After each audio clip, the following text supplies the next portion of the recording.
Okay, everybody, welcome to the Wednesday, September 25th, 2024 meeting of the Southborough Historical Commission. It is 7:03 p.m. and I'm going to call the meeting to order, noting that, of course, I'm present. Kevin Miller, the chair, Vice Chair Annie Pfaff is also here, as well as Grant Farrington, Michelle Hoganson, Dan Blanchard, and Kelly O'Brien. Jim Blaschke is expected anon, as they say, shortly. So because this first item we have on the CPC related citizens petition, I'd really like to have Jim hear that. With your by your leave, I'm going to skip down on the agenda all the way to the bottom, actually, with any other business that may legally come before the commission, with the understanding that substantive deliberation may need to be postponed to a subsequent meeting to accommodate open meeting laws, because there have been actually three things that appeared today that I'd like you to know about, but that we can't obviously discuss, but to sort of fill the time before Jim gets here. For the more substantive stuff, I'll just clue you in about it, and I can update Jim later. He can watch the first couple minutes of this.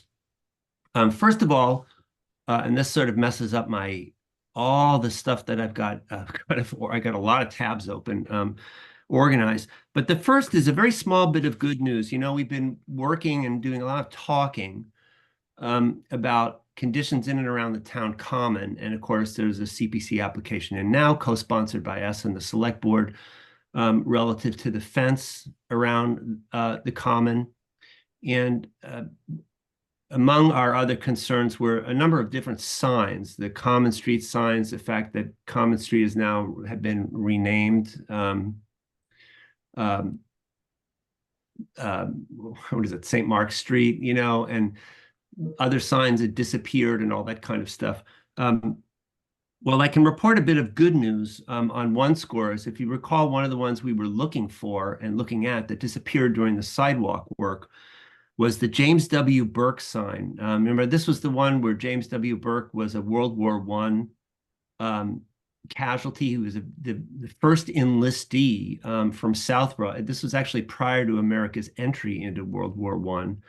And he enlisted in the Canadian Army with the Canadian Expeditionary Force, and unfortunately died, I believe it's 1915, in Halifax of disease. And he's buried in the rural cemetery, and the Canadian government has assumed perpetual care of his grave. Apparently they show up every year and sort of tidy things up. But there was a very handsome sign similar to the one for another veteran. I don't recall who it is offhand, and I should, but at the corner of Main and Newton. So there are a couple of these scattered around town, but this one was very important and very significant. And it was in the common triangle area down near the All Wars Memorial. And again, it was removed pursuant to the sidewalk work. You know, that was going on, what, in 2019, 2020, going on right when I moved to town, and never replaced. And it was thought to have been lost for a while. Anyway, long story short, DPW has located it today. I was on the phone with Bill Cundiff when it sort of materialized. It's a kind of long and kind of funny story, which I won't bore you with, but they've got the sign, and it's still actually attached to the pole that it was in the ground. So Bill was happy, I'm happy, and we're going to work together to get it back in the ground. This is one that the select board chair, Kathy Cook, was very much concerned with.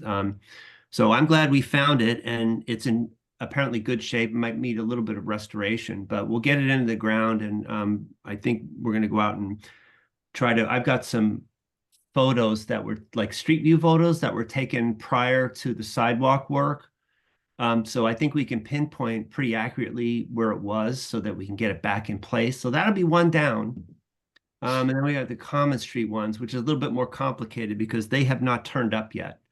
And there's also, you know, Bill was referring me to regulations that have to deal with signage and accessibility, and there's certain sort of federal standards that have to be met, and whether or not there's a waiver possible for that particular location is another conversation. So that is going to be more complicated, but we'll get there. The second thing I wanted to tell you about was, I am your rep on the 21 Highland Future Use Committee, which, despite the fact that I've been sworn in twice and have been a member since January, I believe, it's never met because of quorum issues and problems getting people to come. And Katie Barry down at the townhouse has made efforts to get us together, and one was supposed to happen in July or August and failed because people were away or hadn't gotten sworn in, or this is people that have had to be reappointed several times and so on. But there's been another effort by Katie to rustle up a meeting on Wednesday, October 2nd at 6:30 p.m. But unfortunately, as of 4:41 today, when Katie sent a follow-up email, only 2 of us have responded. So I don't know if it's going to meet or not. I certainly hope it does, because it's getting a little bit, frankly, embarrassing that we somehow can't get it together. It's not for my lack of wanting to do it. That's for sure, because I actually think it's a rather important.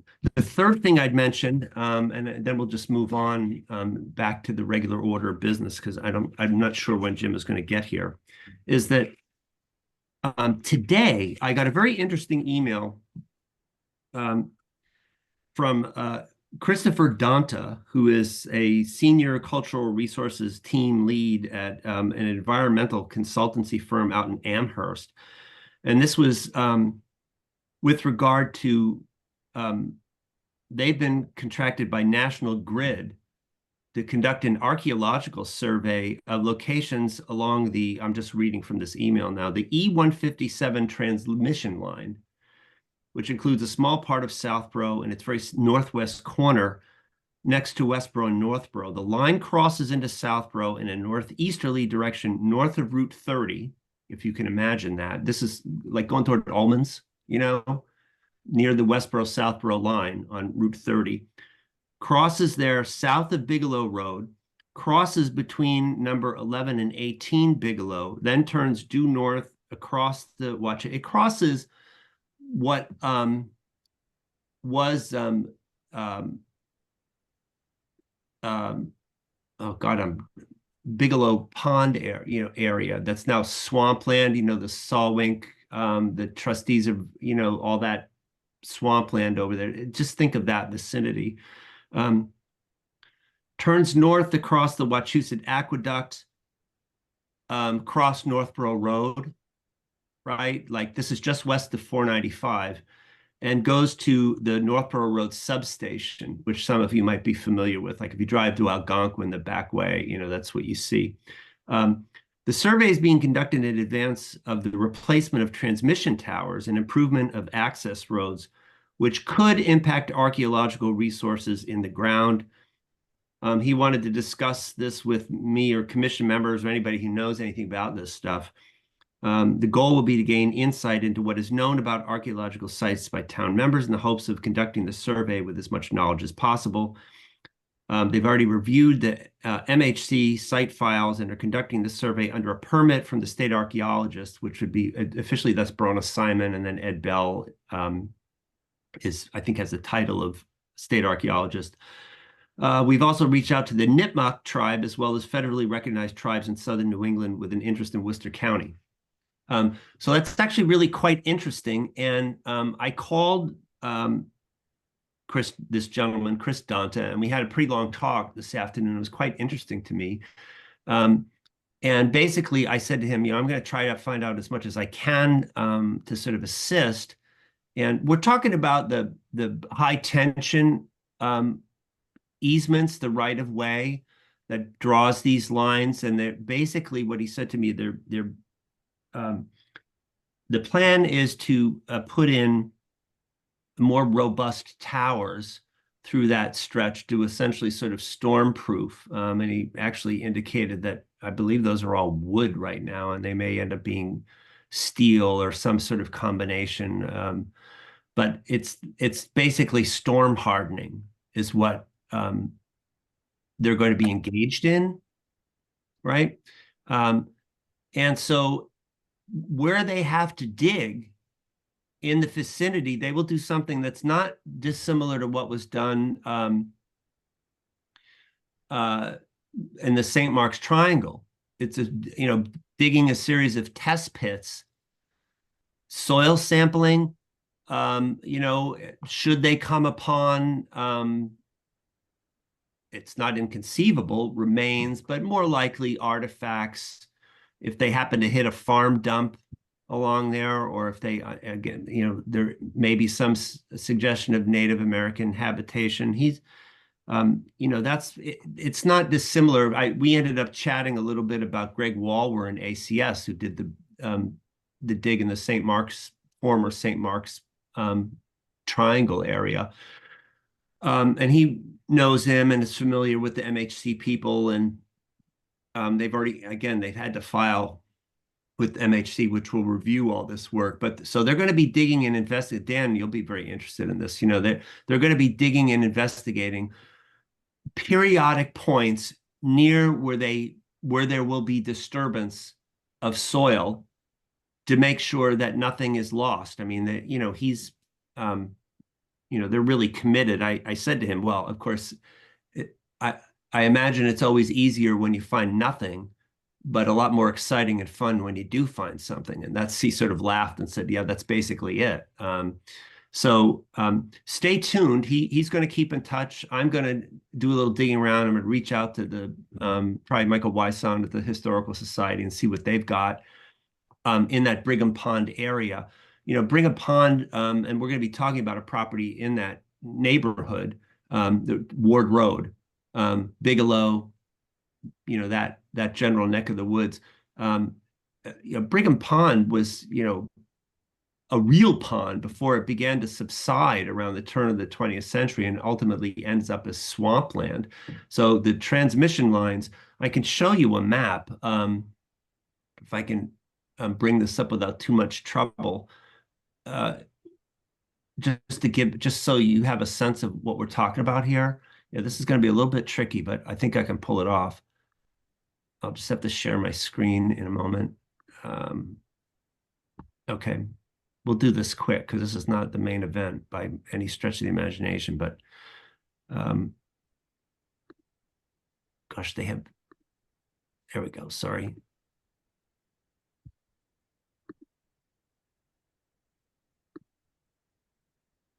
Okay, this should be it. Are you seeing a map there, folks?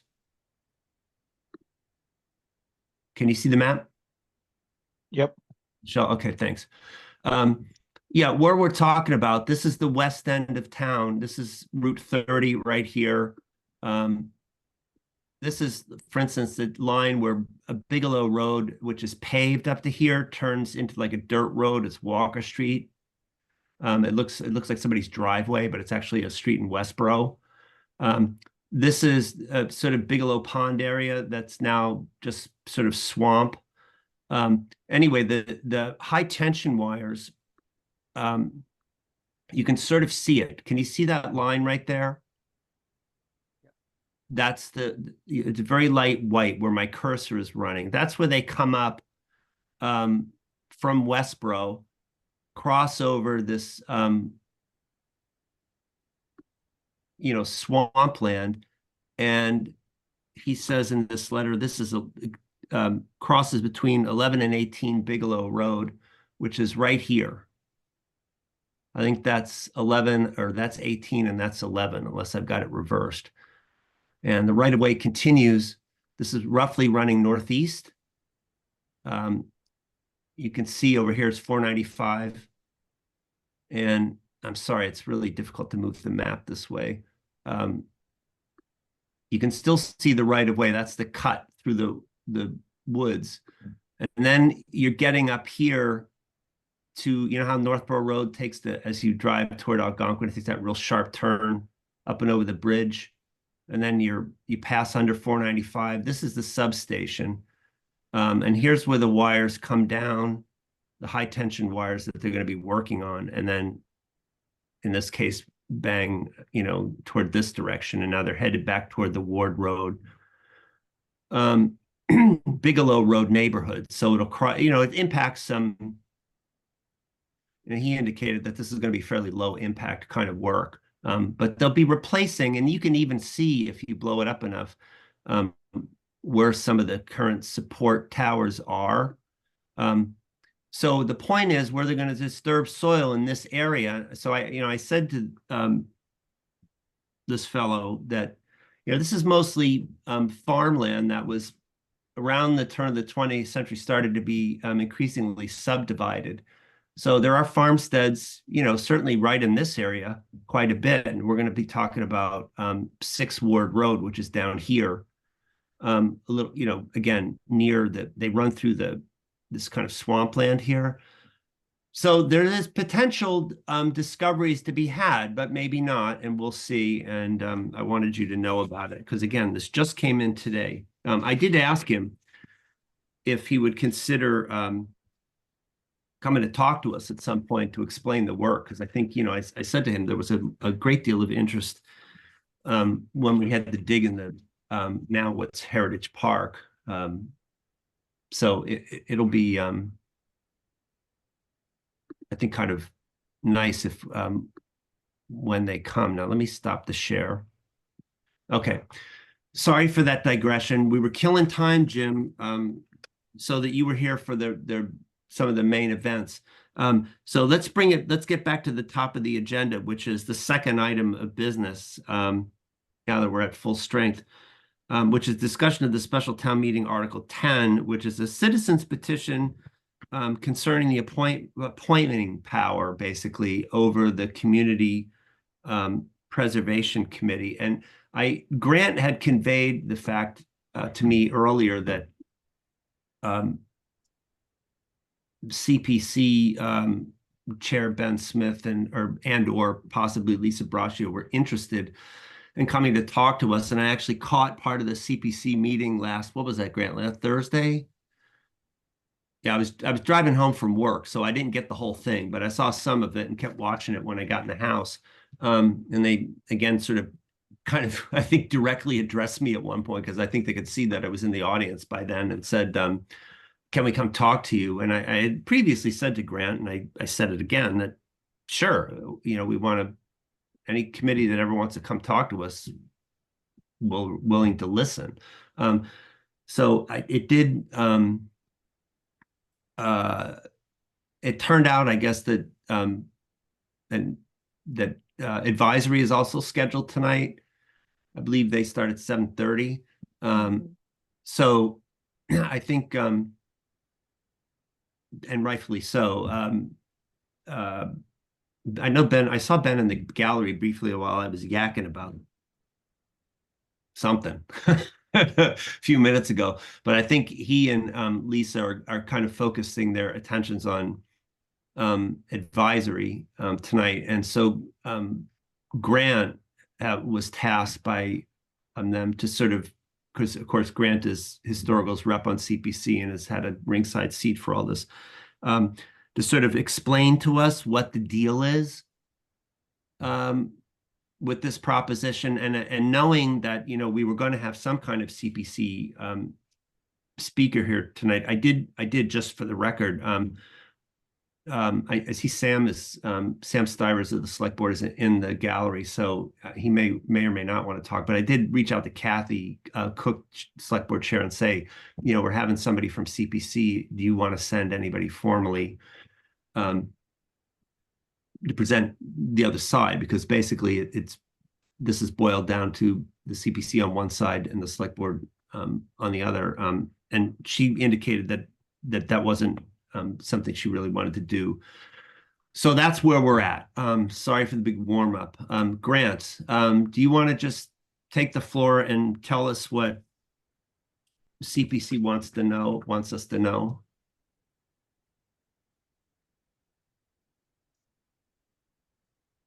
You don't have any audio right now.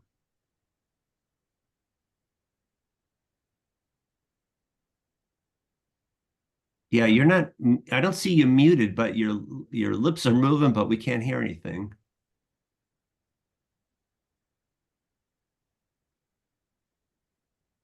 How about now? Oh, that's better. Oh, okay, I changed Good. my microphone settings. Okay, good. Okay. Yeah, so CPC put forward a citizens petition to change the way that the appointing process works for the committee. And I just have a brief presentation. I won't go through all the slides, but this is essentially what we're using for town meeting. But essentially, I wanted to let you know what we're proposing. We do have a warrant article for town meeting on Monday, the 30th. It's article number 10. So we're hoping that it passes. Essentially, what it does, so CPC has 9 members, 2 of which are appointed directly from by the select board. So, at the discretion of the select board. And then the other 7 members, and I can pull up the list here and share my screen, come from, oh, actually, Kevin, can you allow me? Yeah, sorry. Thanks. You need to be co-host, right? Yeah, Done. thank you.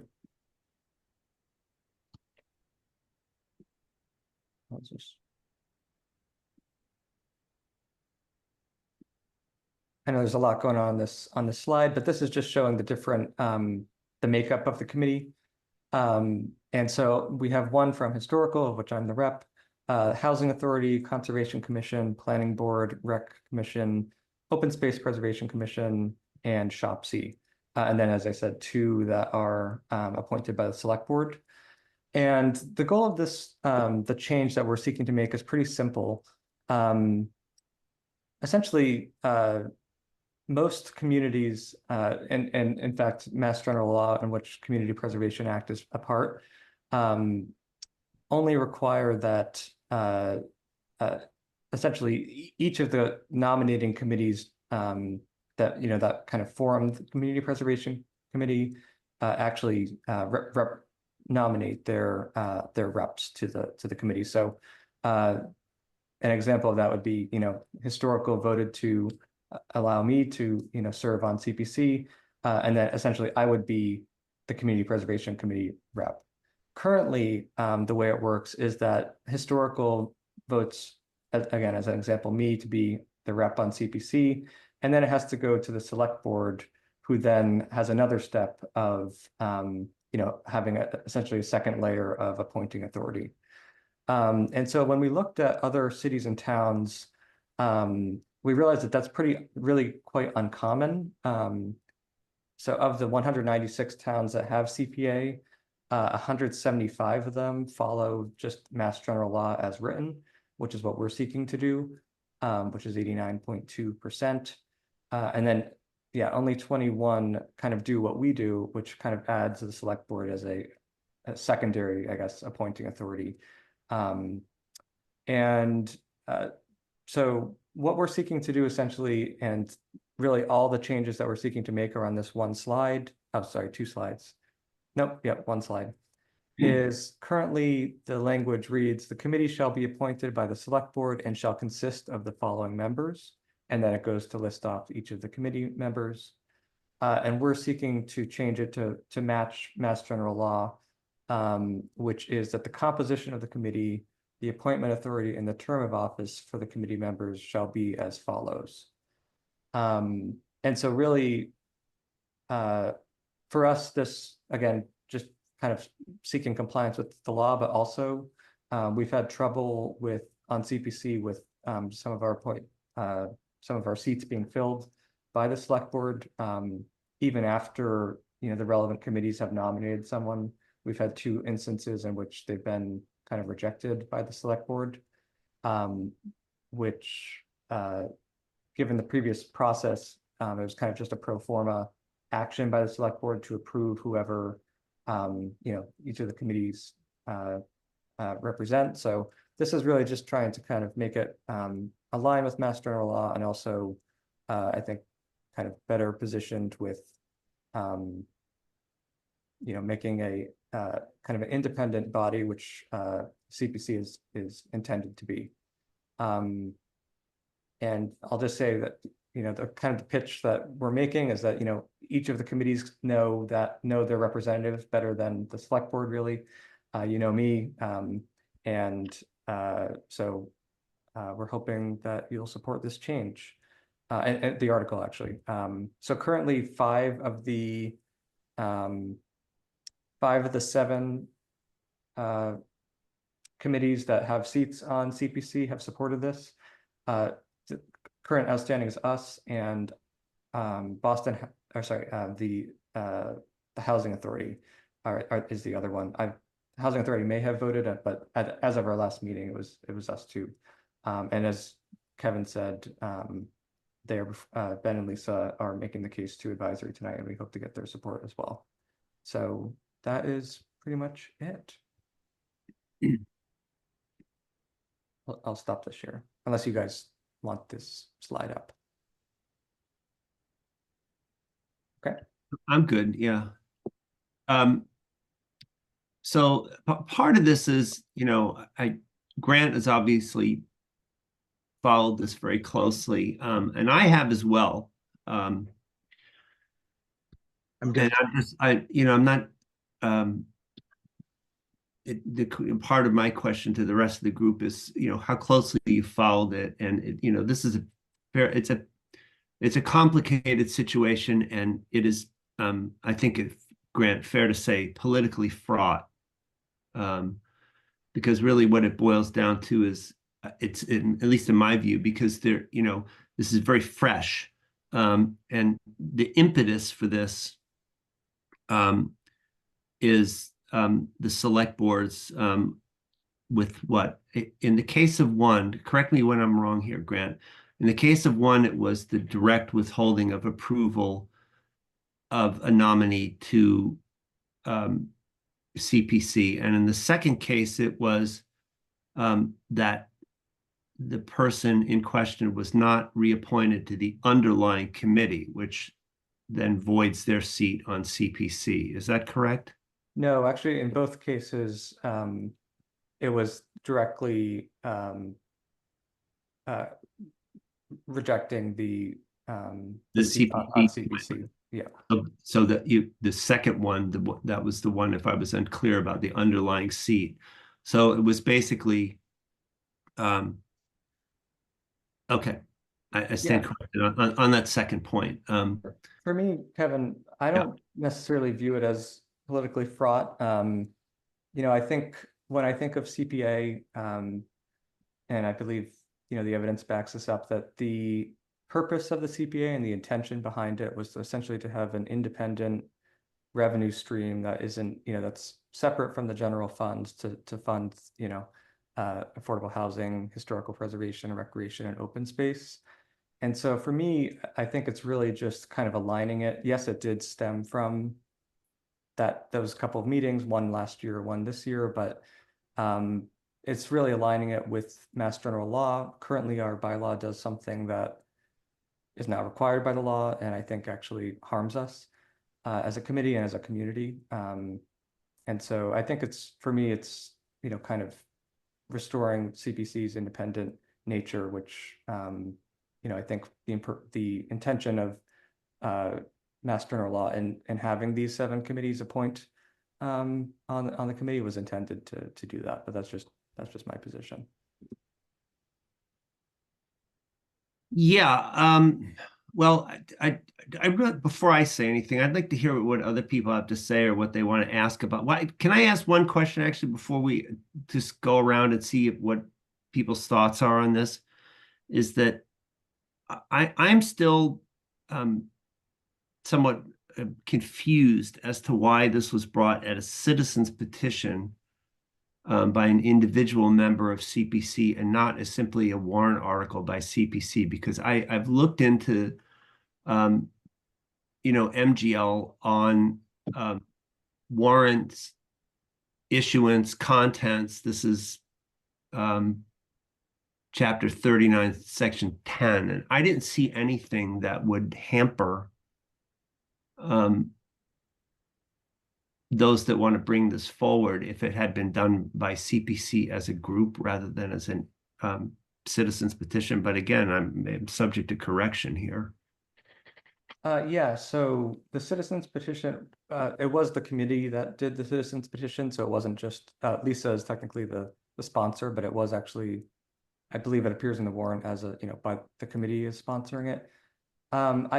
That's a good question. My understanding was that we wanted to do a citizens petition because at the time we thought that the wording of a citizens petition couldn't be changed, and we spent time to make the wording as we wanted it, and and to appear at town meeting as we wanted it, whereas other articles can be amended or changed, or even stopped kind of earlier in the process by the select board. So that was my understanding, but again, that's Well, yeah, that's just something I'd be looking at. I'd like to have clarified just for my own, because I thought a citizen's petition could be amended on the floor, but perhaps that is, again, I'm not an expert on it. That is what I've heard since. So perhaps the whole, and going there this seemed to be wasn't some necessary, confusion. but it did Well, end up on the warrant. wasn't the point that this is where I'm fuddled, because I thought that there was this question. I was listening to these conversations, and I find myself in the weeds, because if it were simply a citizen petition, wouldn't it be purely advisory in nature? But my understanding is that this, should it pass, has teeth, and would have force and effect. So citizens petitions can be binding. Okay. It oftentimes, I think it's up to oftentimes town council will make the determination, and obviously it's to get certified, but just the way that citizens petitions come in, sometimes they're phrased in an advisory way, like, please remind the select board to do X, and sometimes they're unenforceable or something, is my understanding. But the way that this is written, it is just making a textual change to the law, and it is binding. Okay. Yeah, to the bylaw, not yeah, to, that was ultimately, I was given to understand that this was indeed would have, force and effect. So I don't want to monopolize this. I have thoughts that I hope to share, but I'd like to see what other people have to say, if anybody wants to ask questions or say something about this. Michelle, you look like. Well, I mean, I don't really understand the whole process, but for me, the presentation that's about to go before the town seems to make it a more fair and equitable appointment, sort of independent and a non-political selection. Jim? Nothing in particular to comment. It's an interesting bit of machinery, but nothing from me. Kelly? I don't have any comments either. Dan, anything on this?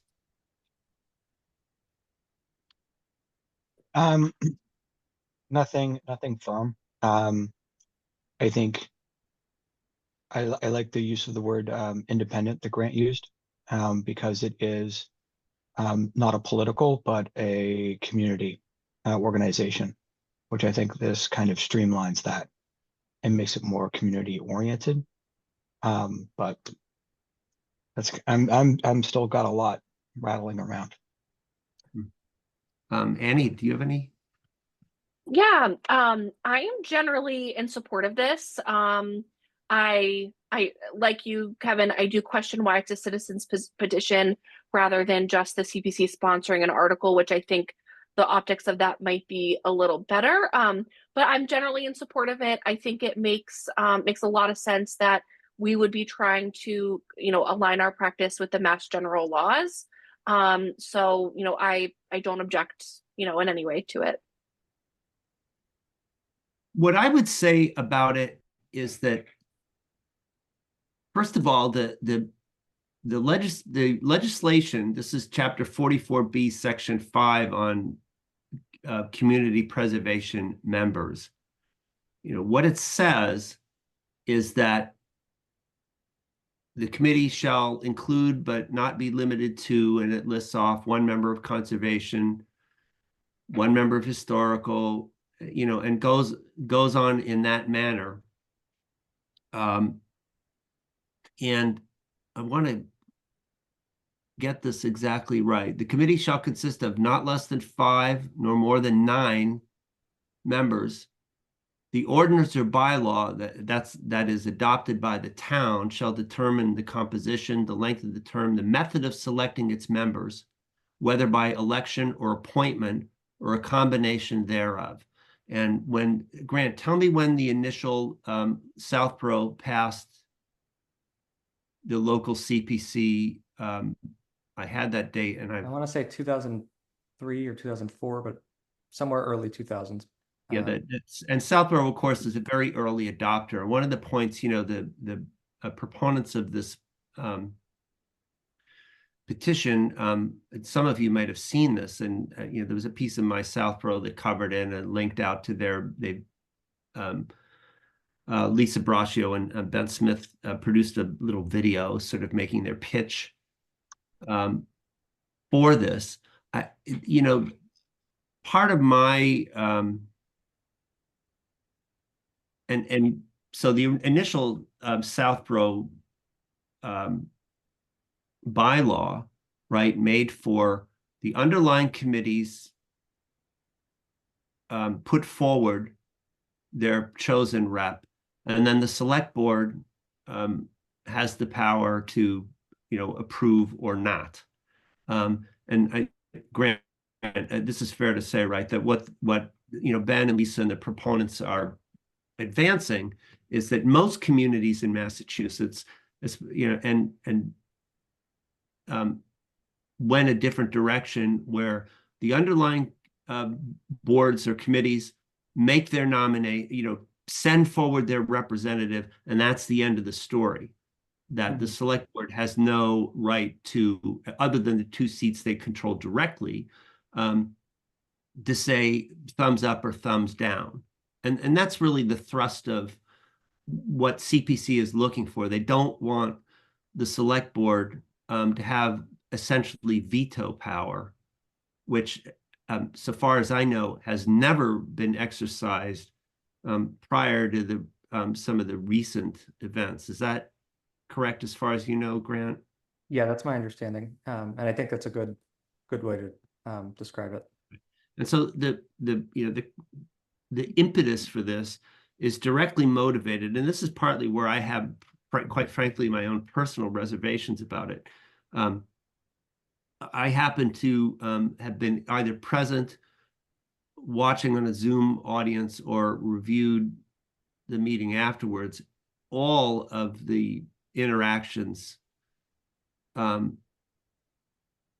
appear to have led up to the present juncture. And the part of this that I have, and I frankly feel myself a kind of conscientious objector to the whole affair, to be quite honest with you, because it seems to me this coming so hot on the heels of what was, had it come a year later or a year before, would have been maybe arguably a clear-cut case of housekeeping.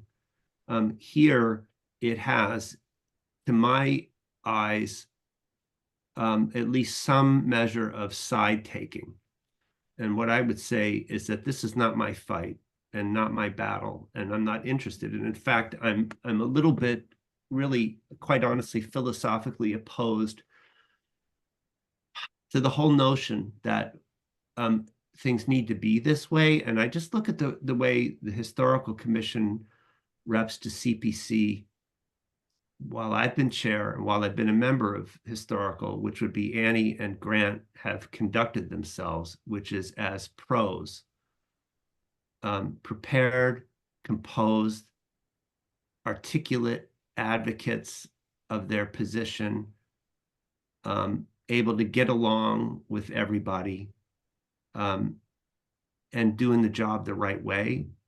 And so, and that's not, and I want to be really clear that I'm not suggesting, I am not, in fact, I'm not a naive on this, nor worse, a faux naive on this matter. I have my own private opinions, which I've kept to myself and will keep to myself, about the whole business. I don't even know one of the participants. Never met the person, and I hope to shortly because we're ticketed to serve on a committee together.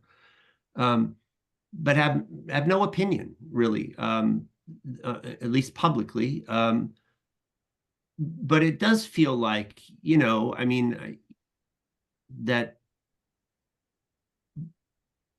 ultimately that you're being asked to make a kind of judgment on either the rightness of the people who were turned down by the select board or the select board. And I have to say, I'm really, and all the rest of you may feel completely differently about it. And everybody, if you want to put this to a vote, I'm happy to do it. And if it ends up 6-0-1, and I might be the abstention, I'm fine with that. You know, but just because I think I followed this so closely and I'm very uncomfortable. And look, we've got 2 items in front of the CPC right now, you know, and I hope that my own very personal, again, kind of conscientious objector status to this whole affair will be understood as just, you know, let's put it this way. If select board, frankly, were to have a problem with anybody that we put forward, I would be going to them directly and saying, can we just sit down and work this out? What is, you know, but you know what the bigger issue is, Grant, for me, and just say to everybody here, is that I don't think the members of town meeting who are going to, special town meeting, who are going to vote on this 5 days from now, give a tinker's gob about what Kevin Miller thinks about this or anybody else on the historical commission, because anybody with even a scintilla of critical reasoning is going to realize, of course, the select board is against this and they voted 5-0 in opposition to this petition. And of course, all the underlying boards are for it because they don't, who wouldn't want we send somebody and that's that. And Well, that based on the conversation tonight, I wouldn't say of course. well, my feeling is very personal about it because what I think is ultimately the voters of Southborough are going to have to look at this and go, because it's really very clear cut. And I have to say, Grant, philosophically, I agree fundamentally, like I think Andy does, with the underlying proposition that whoever we put forward, and of course, you know, if the select board thought somebody was a real problem and didn't want them, you know, involved, they simply failed to renew the underlying board, right, when that person comes up. You know what I mean? So I actually, as a philosophical principle, I am 99.9% in agreement with CPC's citizens petition and the underlying thought here. Where it's problematic for me is partly that it's so hot on the heels of a lot of uncomfortable feeling and I think regrettable interaction, but it's also the fact that ultimately, I think it's sort of a meaningless, somewhat vote because, again, anyone with critical faculties is going to know that the underlying boards are going to be for this, the select board is going to be against it, and it's a power struggle. And I guess what I'm saying is, God, I wish people could learn to work together a little bit, you know. Kevin, let me jump in. Yeah, I agree, and I think we all fundamentally would agree with the "why can't we all get along" point of view, and support that. But you know, this is teed up from everything I observe as an inherent conflict of interest, so to speak, between the boards and the select board. But fundamentally, I'm not sure there's a lot we can do about it. You know, at Monday's meeting, if somebody wants to speak out as to why they feel, you know, the vote should go A or B, that would be fine. But I'm not sure this group tonight is going to be able to do much. Right. And so and we'll have to, so let's move this. If you guys want to vote, we'll move to a vote. I would just say that what I was trying to get at was that ultimately a town meeting, a room full of 150 people or less or more, but let's say 150 is going to look at it. This is the stark choice.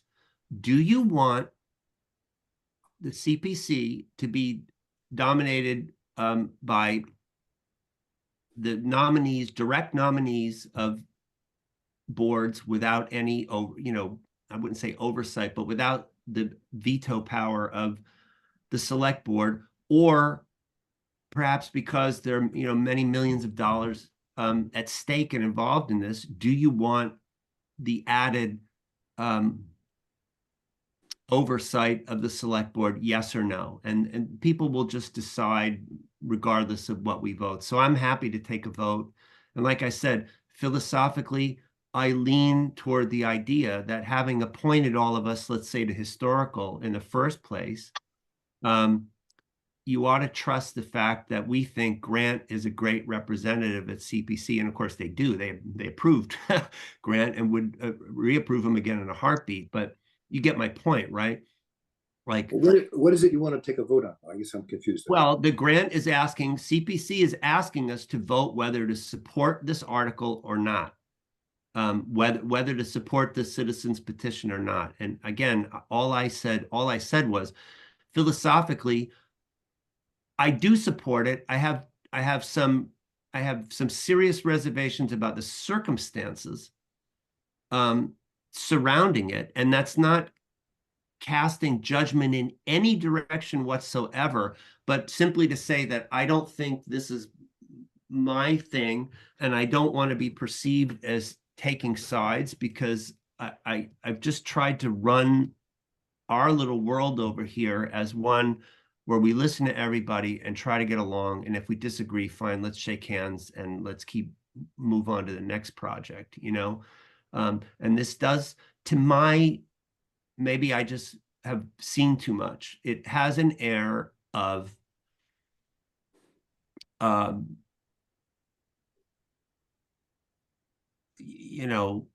it feels like everybody, you're off in one corner or you're in another. And I guess mine is a kind of cri de coeur of, gosh, and I don't want to sound naive about it. Sometimes it's just an exercise in power that gets things done. But I just find it makes me really sad. And I've thought about this a great deal, and I think I'm an abstention. But like I said, I'm fine now to be outvoted 6-0-1. So if you guys want to vote, can we just straw poll it? How many of you want to vote? Raise your hand if you do. And I'm happy to have the vote.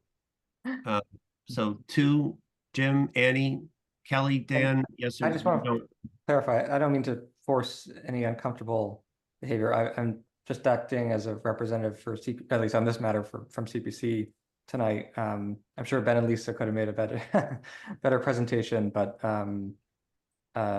if we don't want to vote, that's what. No, I think not to, but no, yeah. I think that was 4-3 to vote it. So let's and is there anyone in the gallery that wants to make a comment? That would only be Grant's doppelgangers and Sam. No. Okay. Yeah, I'm happy. Like I said, I'm happy to vote this. I am philosophically supportive, but I'm prepared for the fact, for instance, Grant, that there may be people in the town meeting audience that say, you know what I got? Part of this is, as chair, Grant, I feel that part of the signal that I would want to send, and again, it's really personal, is that I don't care what town meeting votes. We're going to do the right thing. We're going to continue to send good people like you, and prior to that, Annie. And I have the full faith and confidence that you'll be able to represent strong positions and disagree with the select board all the time, but without things getting to the head that they got to. And I'm not prepared to cast fault in any direction whatsoever. And none of it should be implied in my comments. I would like to go about things and ultimately it's going to be, again, the voters to decide, yeah, we trust the underlying committees enough, or no, we kind of like this extra handbrake on the thing, and let them decide. And I'm prepared to live with either eventuality in good cheer and go forward, and simply to say that if there was between the historical representative and the select board some kind of problem, which there hasn't been, and I don't anticipate ever happening, I would be intervening to try to fix it. And again, that is not a suggestion that some other chair should have, because everybody's got a different style and a different approach and a different philosophy on this. This is just a very, very personal response to the way I want to conduct my business. That's all. So all that said, let's vote. Someone make a motion to support CPC Article 10. I'm sorry, STM Article 10, citizen petition regarding appointment of community preservation members. So moved. Second. Okay, it's moved by Grant, seconded by Jim. Take a roll call vote. Annie? Yes. Jim? Aye. Dan? I'm going to abstain. Okay. Michelle? Yes. Kelly? Yes. Grant? Yes. Miller's an abstention, so that is going to be 5-0-2. Correct? Yep. Thank you all. There you go. Well, historical officially supports STM Article 10. Thank you. I appreciate it. I'm sure people at CPC appreciate it as well, and we'll see what happens on Monday. Thanks a lot. All right. So, Kevin, yeah. Kevin, really quickly, just, I was prepared for the discussion, but I was not prepared for a vote tonight. For this vote. Well, I mean, if you want to, And that's why I abstained. I just, okay. when I was reading through the agenda, it was discussion of the article, Right. and citizens petition, but I was not anticipating on Right. voting on it tonight.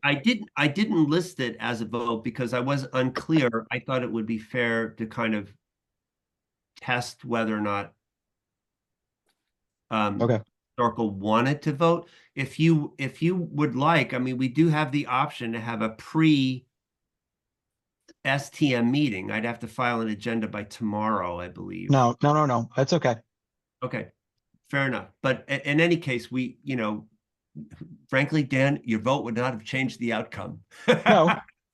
Since No. it was 5-0-2. So, Godspeed CPC and Godspeed Select Board. I think my point is that I hope there's a resolution to this that everybody can live with, and that everybody can move on and get about the important business of the town. Because I will say that CPC is a hugely important committee, and the proof in the pudding, of course, is that we have two items in front of them now, which brings us to the next item on the agenda.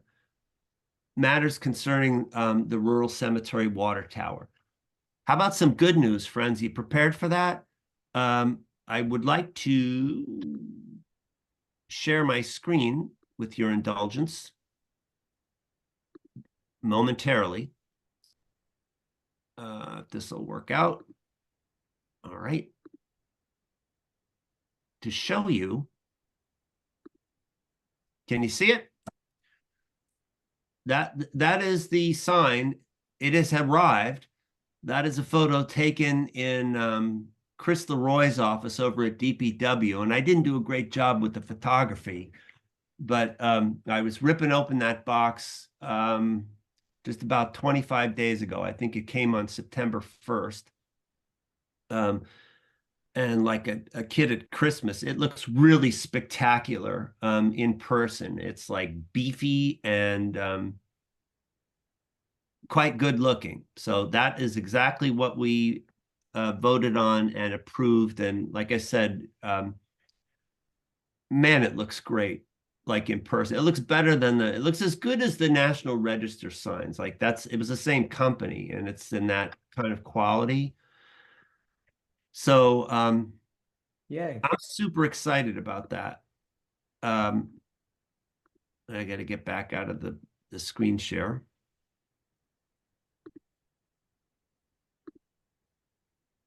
Sorry, man, oh man, this is convoluted. Okay, so that's item one. The sign is in. The next thing is, Grant was keeping me alert over our kind of summer hiatus because, we had that meeting at the end of June, and then a couple days later we had the party, and everybody was exhausted. And then we had the joint meeting with the select board in August, but we've been off. We were off July and August, essentially, and getting back together here in September. We had a long hiatus. Grant doing exactly the good CPC work that we forced him to do, was keeping me apprised that, for their next cycle, this deadline was approaching. And we had talked, many times about the water tower and the sign and, our desire to see it restored. And, lo and behold, granted, it was August 31st, right? Was the 9/1 was the deadline to get something in. And I had been having these conversations. Part of this, why it was slow developing, was I was having a number of conversations with Bill Cundiff about what was needed over at the water tower, roofing. They discovered some rafter rot. It's got like these exposed rafter tails. There's these sort of slit windows with wood louvers in them that some of them have damaged. The door, which is where our beautiful new sign is going to go, needs some restoration of hinges and finish, and they have to like strip it off and spar varnish and all that kind of good stuff. So it needs, there was a lot of sort of head to toe work, and it was taking time to get, frankly, it's like with all, I think one of my emails back to Bill just led with the word contractors, exclamation point, because, they were having a hard time getting bids for this work, and then finally did. And so we weren't scheduled to meet. I had to move. So I put together a CPC application on behalf of Historical for the Rural Cemetery Water Tower, asking for $20,000 to encompass work on wood, the wood members that needed address, roofing, those slat windows, and the restoration of the doors. And it, Grant reassured me that the CPC, and I've been witness this to myself because they do great work. That's sort of a process. You have to get the initial bid in, and then they sort of work with you to refine it and to address any concerns that they may have as you sort of work. Am I saying this accurately, Grant? In terms of what? Sorry. Yeah, as that the CPC just sort of, it's a process. You don't come in with a finished final thing and that's it. You either get it or you don't. That's right. Yeah. Yeah, there's a kind of coaching that is involved. And, we saw some of that when we were dealing with Jim Haggerty's proposal. He had to amend it a couple times and so on. And it's, can be exhausting, but it's just part of the process. That's the way you have to do it. Anyway, so I got the initial bid in, did it fairly quick, asked for a round number based on the stuff that Mr. Cundiff was telling me. And just today, actually, just a couple hours ago, I received a reply, and let me try to call this up. This was sent from Betsy Carroll, who, Grant, is your what is Betsy's official title on CPC? Yeah, she's our admin. She's actually leaving at the end of the month, so. Oh, really? Oh, we're gonna miss wow. her, but Do you have a replacement ticketed yet? not yet. We're working on it.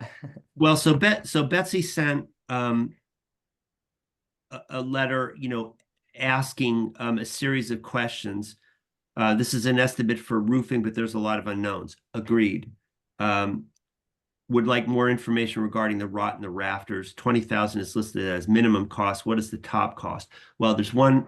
So to walk you through this, I had originally estimated, Bill and I had discussed that the water towers, as you know, because of this, all this sign discussion, was built in 1903.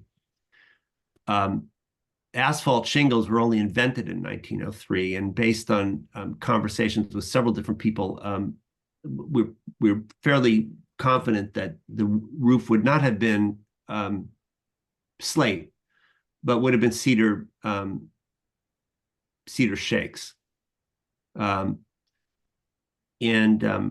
conveyed that to Bill, but they were, and so that was the part of the original bid. But since then, like in the month between the time I submitted the application and now, Bill and Chris Leroy have won me over to asphalt architectural shingles that will look like shakes, but that have a really nice look, but have much better durability and ability to stand up to the weather. And that is a very tricky tower than the shakes. So I think there'll be an adjustment down on that score. Betsy Carroll asked a question about a plaque on the masonry references a family trust, and is there any way that the family trust can help with cost? I have to investigate that. She references the cemetery trust fund and whether there's money there to offset the cost, and I believe that's Sam Stivers' department, and I'm going to have to ask for a conversation with Sam at some point. And then they mention maintenance and fairly make the comment that maintenance has often been deferred to the detriment of some of these structures, and she references 21 Highland and the Flag School. Question, is there some way to include in the warrant article that maintenance is guaranteed? And notes that CPC cannot fund maintenance. Fair. And I had part of the reason I was talking with Mr. Cundiff today was, and then the last thing she asked, I'll double back. The last thing she asked is, will there be a PR placed in this building? Is there less risk of the structure being torn down as it is in the cemetery? The answer to that is yes. And I think the answer to, is a PR needed for this building, is no. It's money funneled into paperwork that's, I don't think there's any risk to that tower other than us not doing something to preserve it. That's my view, but I'd like to get the rest of yours on it. For instance, if you think a PR is really necessary on that water tower. On the maintenance issue,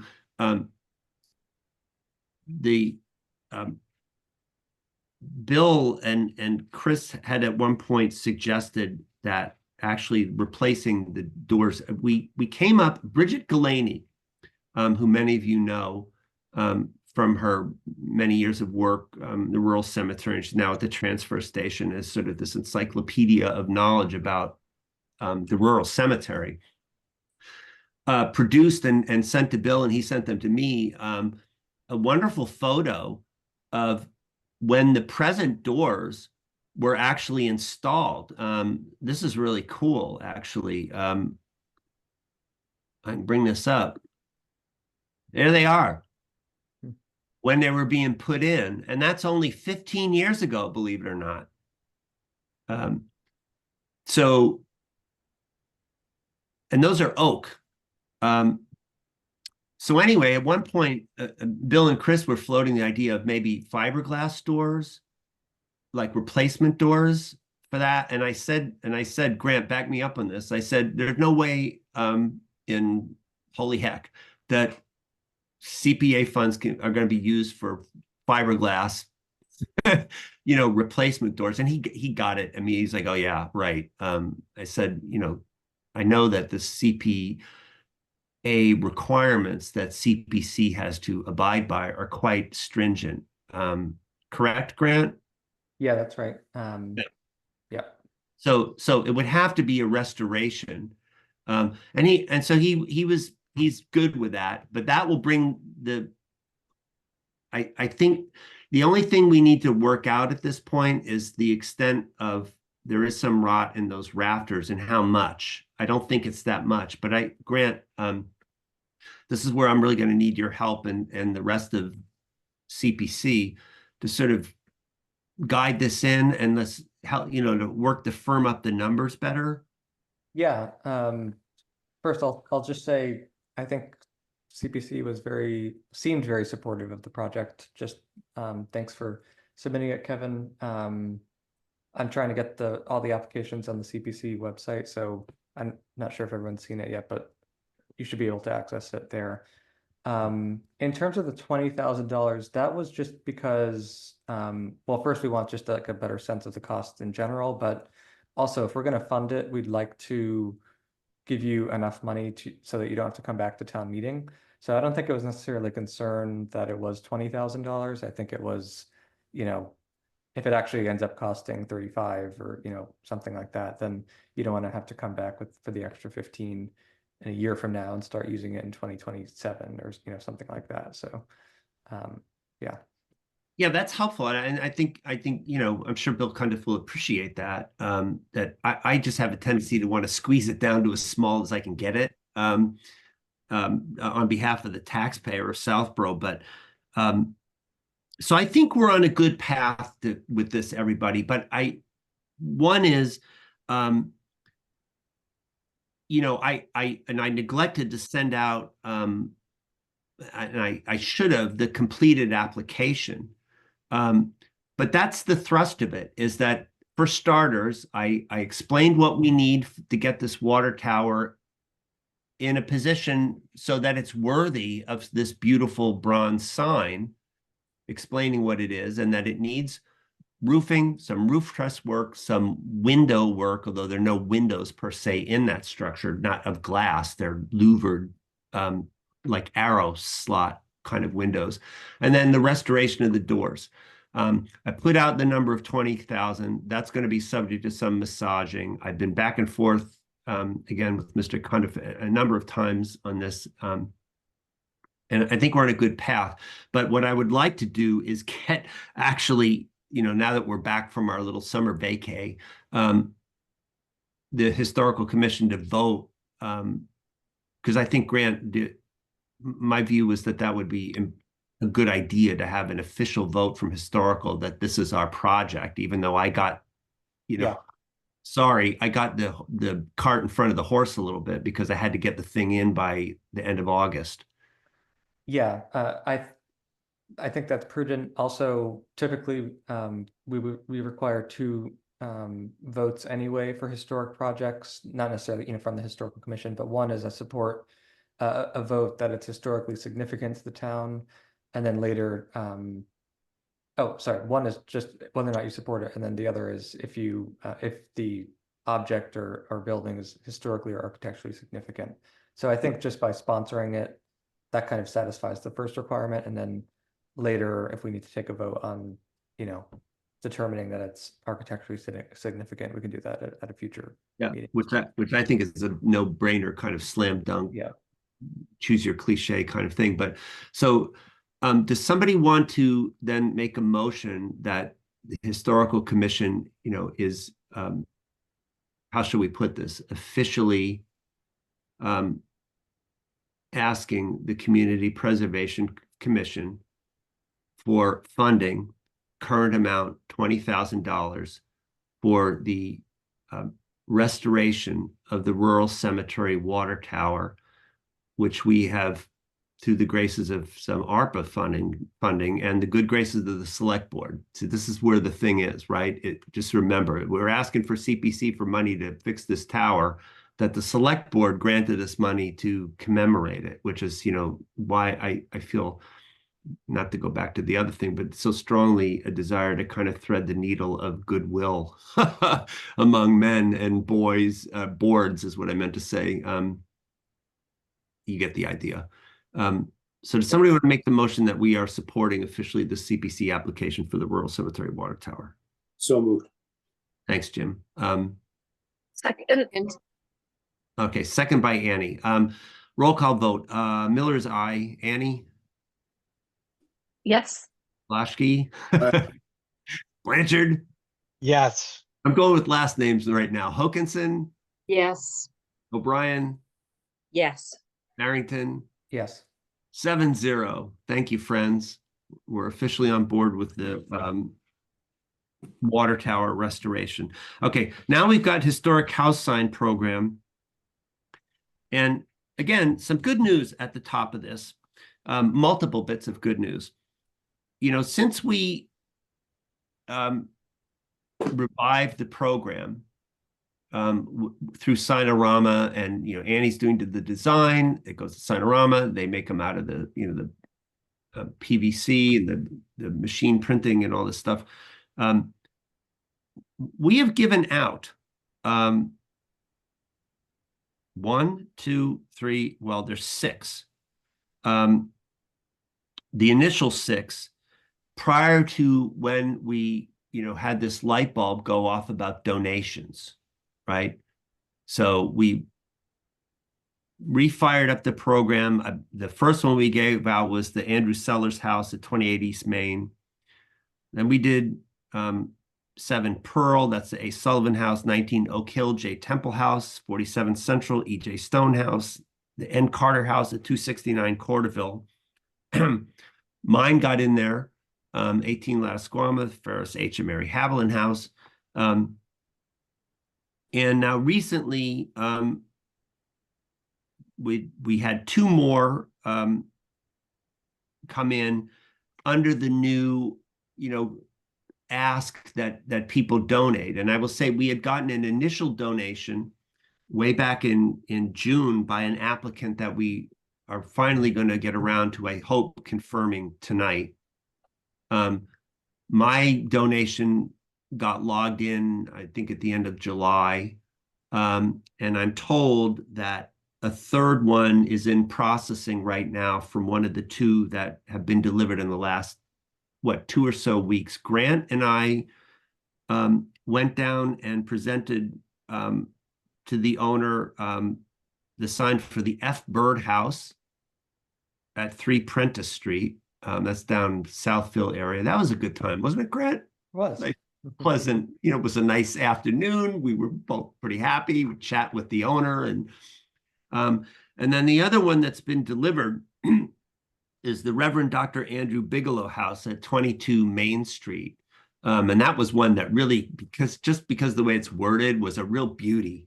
And I can't wait till I took that myself. I had asked, because they were very close by. This is a kind of neighbor of both, Kelly's and Michelle's and mine, close to us all on Main Street. I asked both of them if either wanted to go, and I think you guys were both tied up that day for various reasons. So I took that one myself. And I can tell you that the homeowners were just absolutely over the moon because it just looks so good now. They're just really coming out fantastic. And so that was 8 under the new program. And I collected at the end of last week 8 more that are ready to go out. And I got them. Hang on. There's one. Can you see it? That's gorgeous. That's Very nice. that's 1 Sears Road. They're right. I got them. Oh man, these are like, people are gonna go nuts. Anyway, so we got 8 to give out. NH Tyler House, 4 Wood Street, J Flint House, 1 Wood Street, E King House, 7 Wood Street. Word got out on Wood Street, apparently. Marsh Barnett House at 8 Main Street, Charles Newton II house at 15 Lyman, Fayetteville Village Hall, 42 Central, Sally and Nathan Bannister house, and the Major Josiah and Mary Fay house. That's the one I just showed, I believe, at 1 Sears Road. So my thinking was, and I've discussed this with Annie, that you know, I think Annie had delivered a bunch. She and I went to the first one, but I really want you guys, the rest of the commission, this is kind of fun. This is the fun stuff, right? The good stuff where you get to go make people happy, you know? And so I said to Annie, and she agrees, that I really think really strongly that we should kind of go when we can, in teams. Anybody that wants to be involved in this and present these, we have to watch quorum stuff. No more than 3 of us can go to any given house. But 4, we I can believe. do, I think we can do, huh? Quorum is 4, right? Oh, that's right. Yeah. So we can't have more than 3. Yeah. Right. I'm not posting, I'm not posting any agendas Yeah. to deliver a house sign. And, you know, people may be busy, you might not want to do it. I don't, you know, that's all up to each of you, but I don't want to take up time now in the meeting. But, and there's some, you know, I said to Annie, you know, one of these, one is like someone that Annie knows pretty well. And there's a couple that I especially want to go on because I've had a lot of back and forth with the owner in terms of like negotiating how the thing's going to be phrased or looking up stuff, or you know what I mean? So I'm just curious to meet the person. But so what I'll do, we can do this offline. We're not, you know, I don't think just coordinating the facts of the delivery of a sign is an open meeting issue at all. That, you know what I mean? That's not deliberation. So what I propose is, I will send out the list of again, what those 8 are. And like, I'd like to divvy this up, and, you know, Dan, if you want to go, Kelly, you want to go, Grant, Jim, Michelle, you know, but people can take some of these, and I'll come along, or Annie will come along, and we'll just kind of figure it out. I don't want to belabor to make it too complicated, but I think it's important that everybody have the opportunity, you know, to do one of these, because they're kind of fun. Anybody have a thought on that? I would just say I agree. I've delivered a couple myself in the past, and it is fun. It is rewarding, and I think that's a great idea to kind of get the whole commission involved, you know, as they're able and interested to participate in that. Yeah, so what I'll do is, feel free to just contact me directly and we'll work it out, or I'll, you know, and I'll also send out the list, and just shoot me an email and say, yeah, I want to go on that one, or I want to do that one. And we'll kind of figure out, and again, I don't think that's an open meeting thing just to coordinate delivery of a sign, because we're not going to talk about nothing. And we'll just take these signs over to people and have some fun, you know, like it's very sad. It takes some time, but it's very gratifying. I know Annie's enjoyed it, and I've enjoyed it when we've done it. So that's that. Now we got to move on. We actually have 7, believe it or not, to discuss tonight, although some of them are going to go very quickly and a couple might be a little bit more complicated. So shall we? Let's get on with it. The first thing we have, this is one that was hanging from last time, and I really pray to God that we can sort of resolve this one tonight. And I'm going to have to share my screen again. Kindly bear with me. Sorry, Kevin, to interrupt. Did you send out a list of signs? I did not, because I thought it would go. I just thought it was going to. Okay, I just want to make sure I didn't miss it. Thanks. Yeah. Kevin, Oh, sorry. You also sent out a draft letter to go with the signs. Did you want us to be talking about that tonight? I did, and I do want to talk about that. So or later. I have that, like, that's part of this whole package, so we will get to it. And Jim, if I start to forget, kindly remind me, because I'm juggling a lot of stuff here. Okay. I didn't see it on the agenda, but I saw you send it out, so I'll remind you. I did, and I have it kind of included in this historic house sign. I do mention review of thank you letter with suggested installation instructions and donation option. But right now, what I really want to talk about, because it's been driving me nuts, is 6 Ward Road in Southborough. And so you can see, here's the street view of this, and we began discussion of this. I hope this is going to load. Oh, come on. There we go. That's the house. Oh, it was the house. You got the briefest look at it.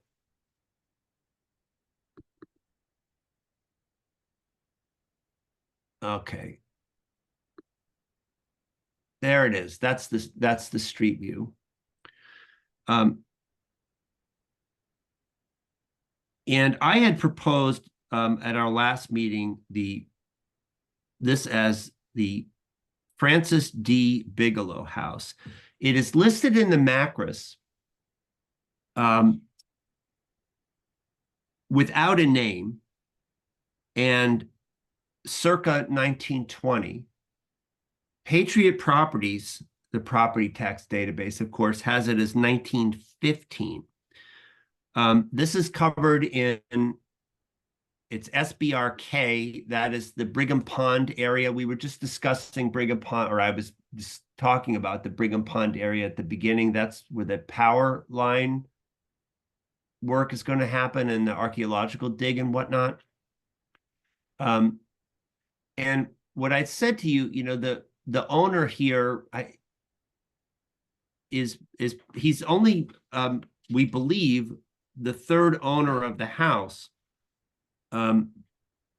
having purchased it in 1981 from the son of who I believe is the builder. And so the push here was to try to that's 6 Ward Road on the Macris report right here. This is Route 30 Main Street going toward Westboro. So you're probably familiar with this area. It's near the town line, which was about right here. You got Ward Road, Bigelow Road. We were just talking about this because that transmission line comes up like this way. Anyway, I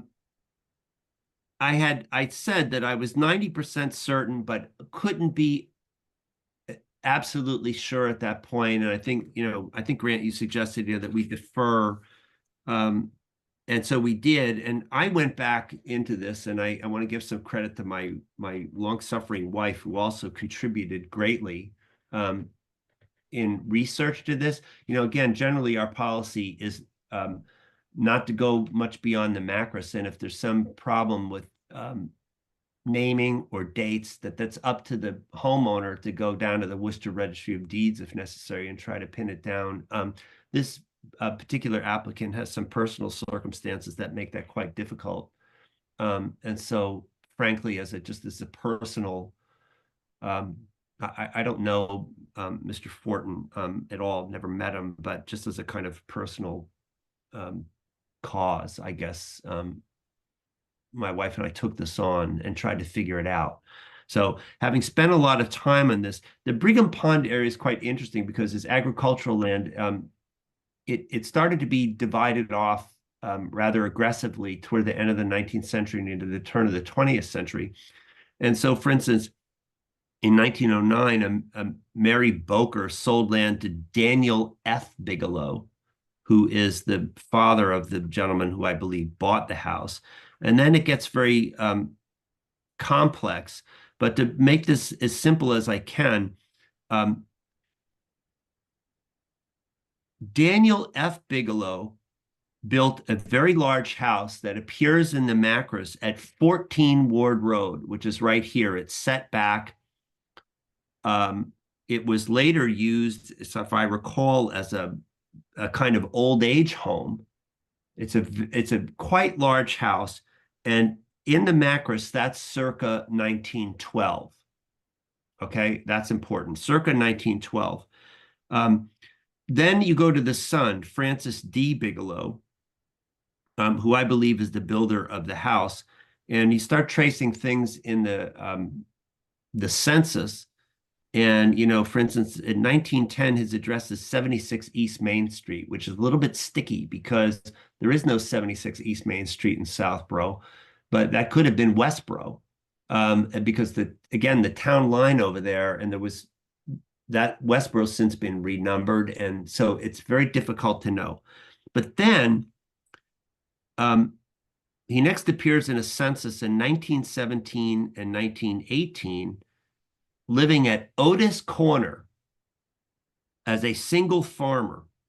Now, Otis Corner doesn't appear in Fences of Stone or anywhere else. It's really, really hard to find, but I think I found it because at 2 Brigham Street, which is right here, was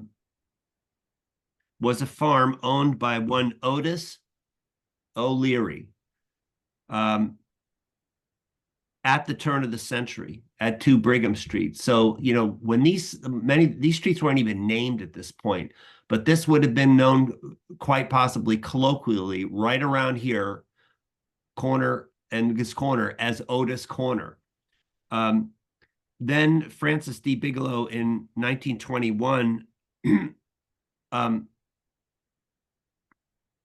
marries, and in the 30s, he's listed on Ward Road. And then, you know, you see the discrepancies in a lot of this record keeping. In a 1950 census, he's shown at 67 Ward Road, which doesn't exist. That's clearly 6 Ward Road. And later, you know, his dad sells additional pasture land to Francis D. and his wife, Margaret May Bigelow. Long story short, in 1958, Francis D. Bigelow sells the house to his son, Harvey. And eventually, Harvey Bigelow sells to the current occupant. The current occupant has been in this house for 43 years. And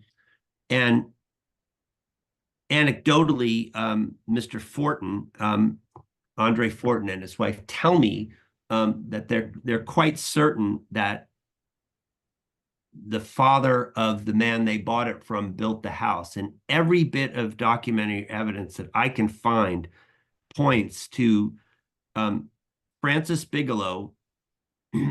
Again, his dad built a very large house in 1912, circa, and Patriot Properties has this house listed as 1915. The Macris has it as circa 1920.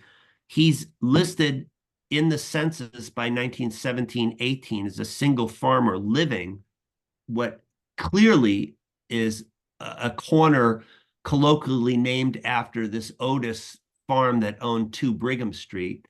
And then he gets married in 1921. So the proposition I'm putting to you is that I don't see how you could be more certain that Francis D. Bigelow built this house. And what I would suggest to the commission is that since Macris has it as circa 1920, Patriot has it definitively as 1915, and that the circa is accepted in these matters as plus or minus 5 years, that we go with the Francis D. Bigelow house circa 1915. That was a lot of talk, and I hope it was worth it, because frankly, this is one that's kind of important to me, just because I think he's a good guy, and sort of, and I did everything I could to try to get this right, and now I'm much more satisfied than I was at our previous meeting, that I do have it right. This is the sign, by the way, Annie. I'm going to try to bring this up because I think you've got it. Yeah. I don't have it updated with the circa yet, but I just opened the program on my computer. Well, that's an easy one, but I mean, you did a great job, and as always, it looks beautiful. The only thing I would add to this, if the commission approves, is the circa. Because I think there's just absolutely no evidence that it could have been. And by the way, Francis D. Bigelow was born in 1890. So in 1915, he'd be 25 years old, the perfect age to build the house down the street from his parents, who several years earlier had built a very large, much larger house. He builds a more modest one because he's single at that point and listed in the census as a farmer, single in that area. And then he gets married a couple of years later. By the way, Francis D. Bigelow, his wife, and son Harvey Bigelow, who sold the house to the Fortons, are all buried together in the rural cemetery. Does anyone have any questions about that? I guarantee you they're all much shorter than this one, but this was the one that I really, I mean, I got probably 30 hours into this. Thank you, Kevin. Marcy and I, it's just one of these ones I really wanted for this guy to get it right, you know? So I think he's going to be real happy if we approve it. I'll make the motion that we approve the Francis D. Bigelow house circa 1915. So with the amendment to the things shown here, on behalf of the applicant, which is Andre Fortin at 6 Ward Road. I second. Great, thank you so much. Is that Jim or Michelle for the record? Michelle? Okay. Take note, Grant. So roll call vote. Miller's aye. Annie? Yes. Jim? Aye. Grant? Yes. Michelle? Yes. Kelly? I, Dan? Yes. Oh, thank you so much. This is going to make Mr. Fortin very happy. All right, next one. This is another one that I'm hoping to resolve that's been hanging fire. On our last meeting, we approved the L.A. Newton house, approved as circa 1850 at 49 Oak Hill Road. And I think we noted at the time, it's quite a lovely, Greek revival kind of farmhouse up in sort of Penny's neck of the woods.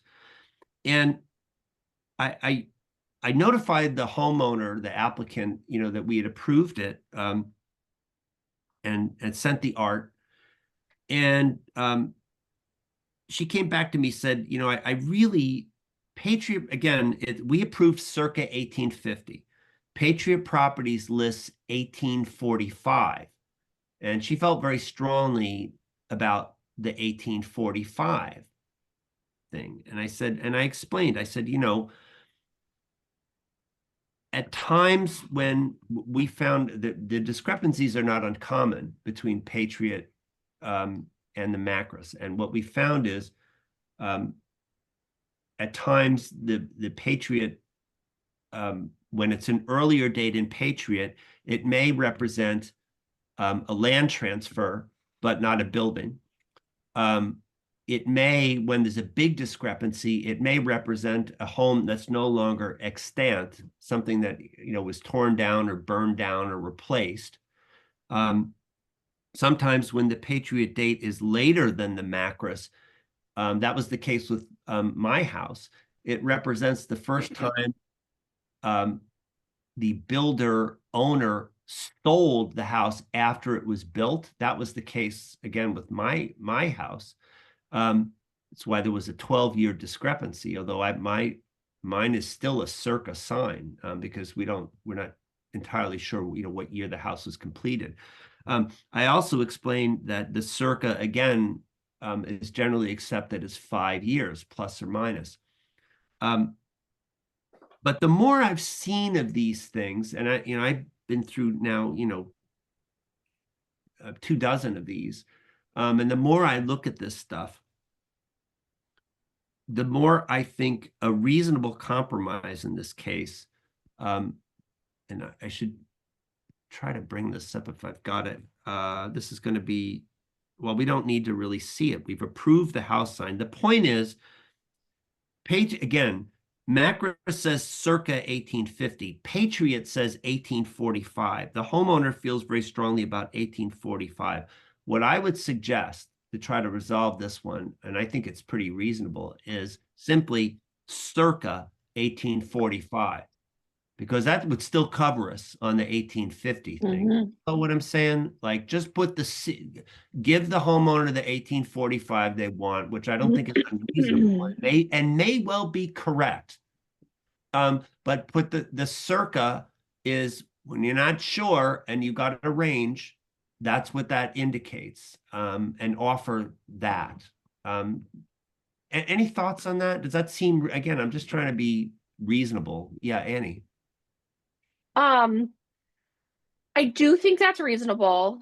My only objection is that, so this is the house exactly across the street from mine.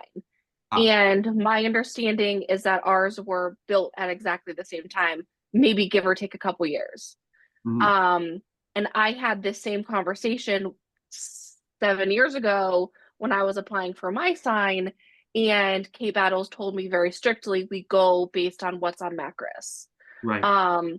So my objection is only because of the relativity to other houses in the Fayetteville area. We're reviewing another one this evening down the road that's also circa 1850.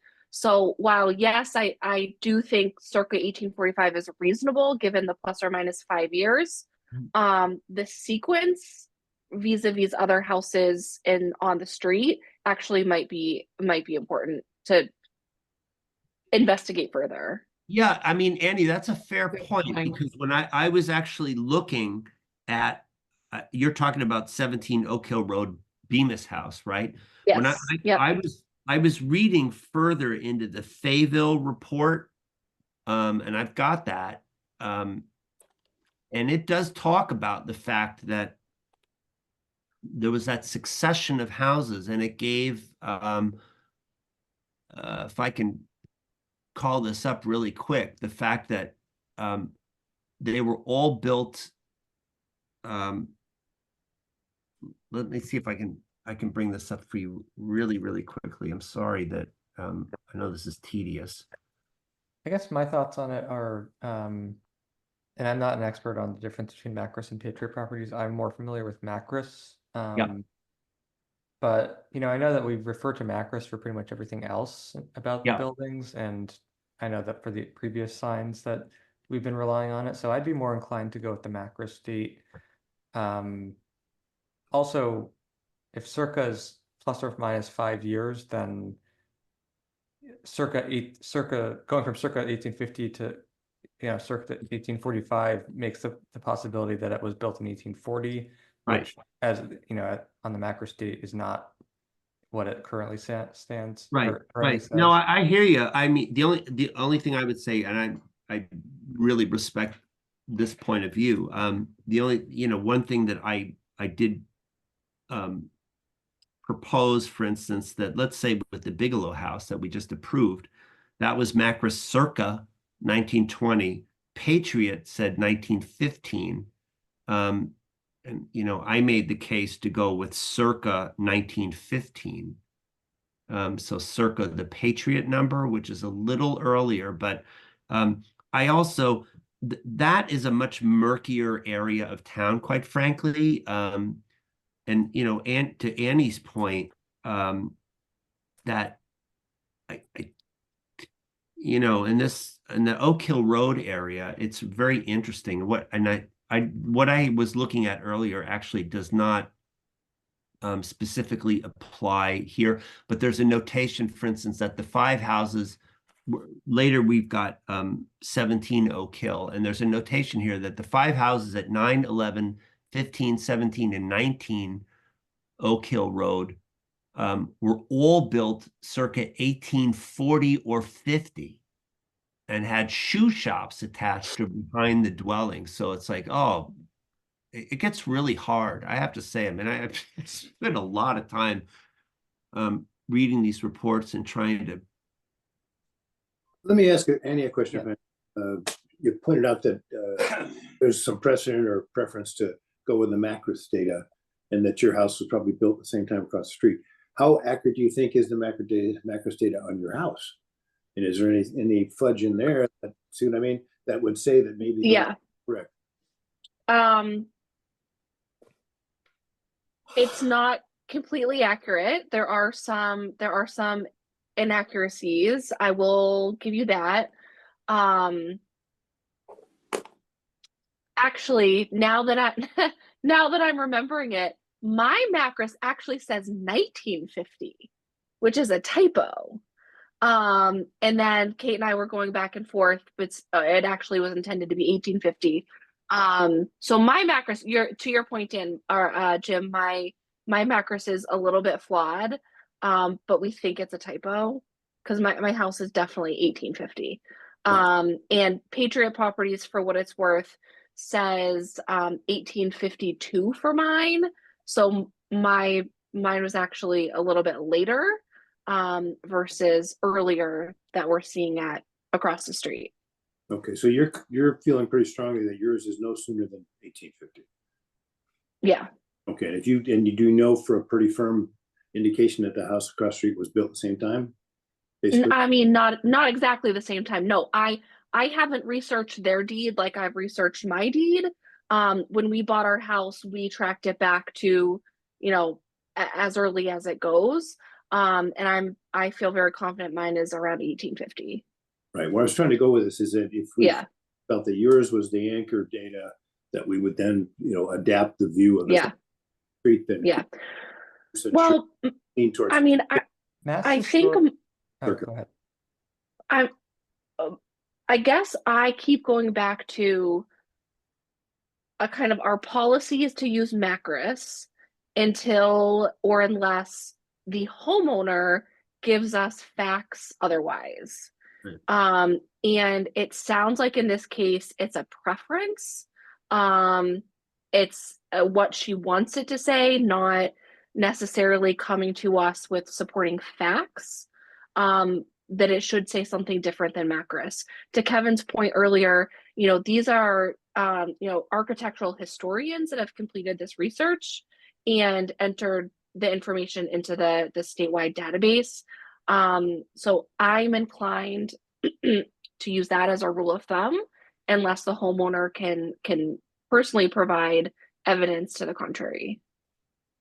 Yeah, and I think that's fair, Annie. And in fact, I will just to kind of double back on what I said about Francis D. Bigelow. The reason I was, lest that be lost in all that convoluted crap I was giving you guys, is that the reason I argued for accepting the Patriot, circa 1915 on the Bigelow house, is because I had the census data that shows he was living there in 1917 and 1918, which is pre the Macros circa 1920. So right. We have evidence. Yeah. Right. I felt I had some evidence to argue for the circa 1915, but so I'm happy to just go back to the homeowner if this is the consensus here and say, listen, we're again, I had already indicated that the circa the approved circa 1850 encompasses the 1845 date. So I can, if that's what you guys want to do, I'll just go back and say it is what it is. I do think that we have to have a standard, and I think that, like Annie said, unless you can prove otherwise, we have to go by the standard, even the not only the date, but the naming convention as well. Right. And I did suggest, trip to, this is getting standard issue now. We're suggesting trip to the Worcester Registry of Deeds. So is that what you guys want to do? Just leave this one, hold pat. I don't think we need to revote it because we've already approved what we've approved. I guess what I was going to say then is if, and I agree with Annie that we should have, and Michelle, we should keep some kind of consistent approach. I would go back to the homeowner before we issue the sign and say, here's what our data shows. Here's why we're saying what we're saying. Can you document it otherwise? Otherwise, the sign will say X.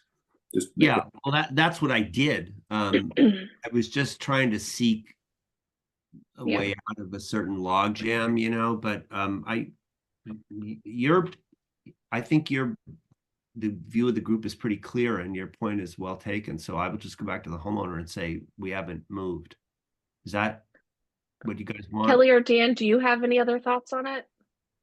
I agree with what you said. We need substantial evidence before we can just come down with a solid date.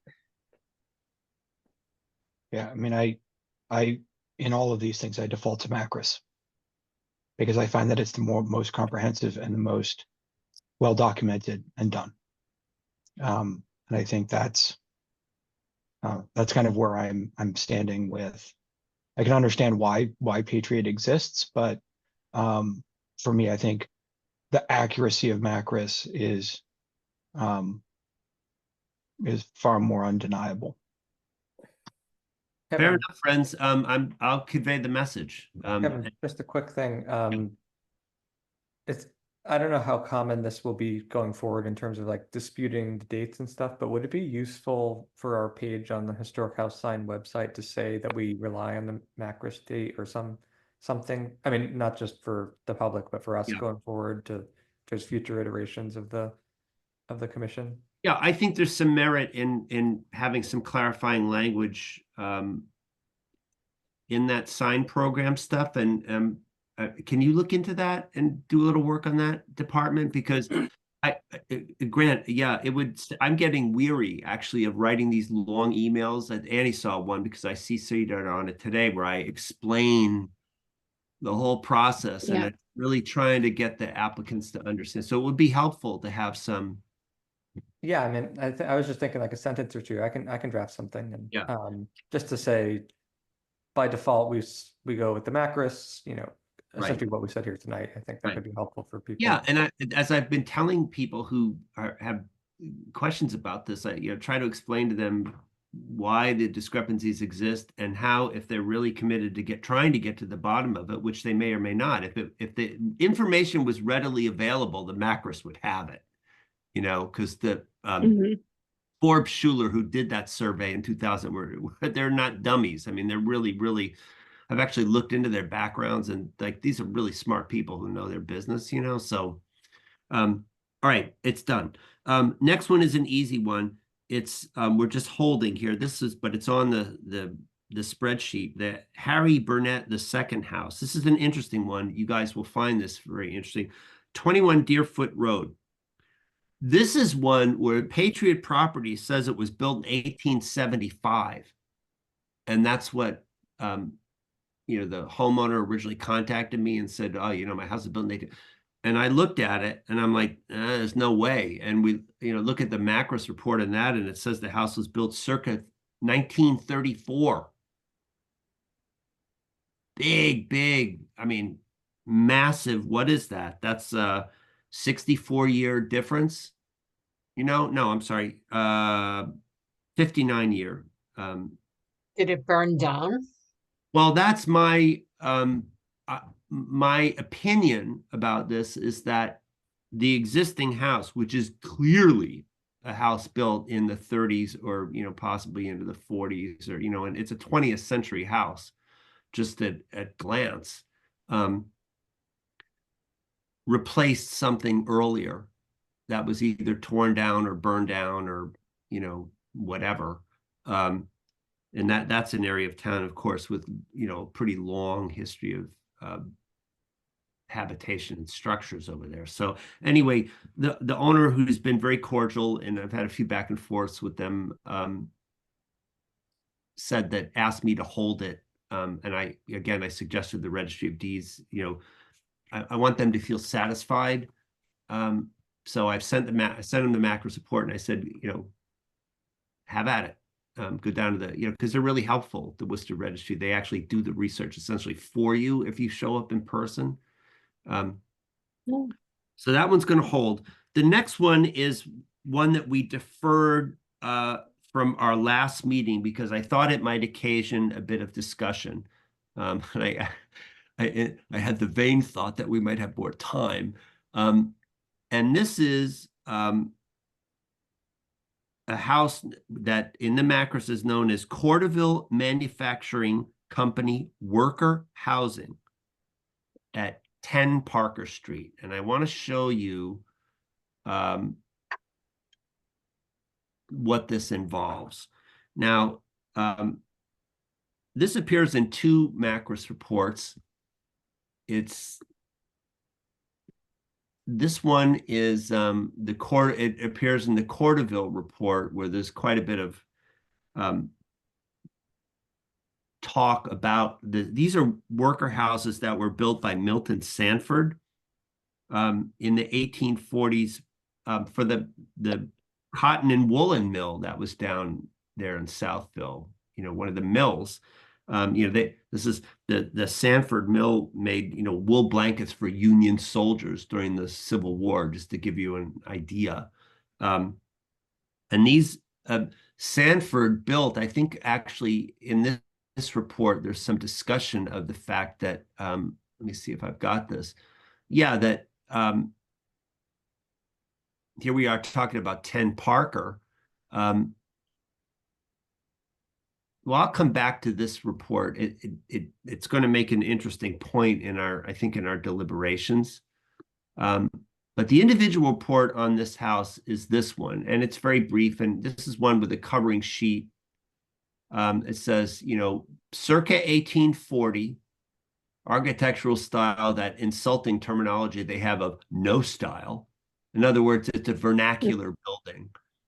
Circa 1840, this is a multiple family dwelling house. It was worker housing, and Milton Sanford built most of those houses on Parker Street. I think possibly all of them, if I recall. And other single family, there are 3 multifamily dwellings right there. I think it's 6, 8, and 10, and then some single family homes in the vicinity. And they were all for the cotton and woolen mill workers that worked down, think where the MBTA station is, basically.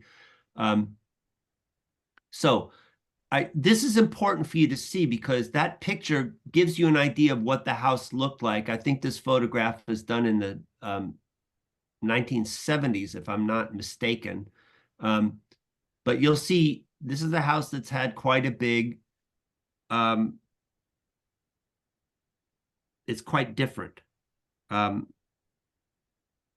it was 6, 8, and 10. So to get that's a 2-story, you see the gable, like you see, this is a little 20th century garage add-on. So let me give you now what this home looks like today. All right, this is the street view, and I'm showing you this because that would be, if I'm not mistaken, number 6 Parker. This is number 8 Parker, and these are worth looking at because although a lot of the ornamentation has been removed, and I think this one is vinyl, might have vinyl, and that one might as well at this point. So you've lost a lot, but these are this sort of 6-bay with you see the doors on either end, and these have these porch entries.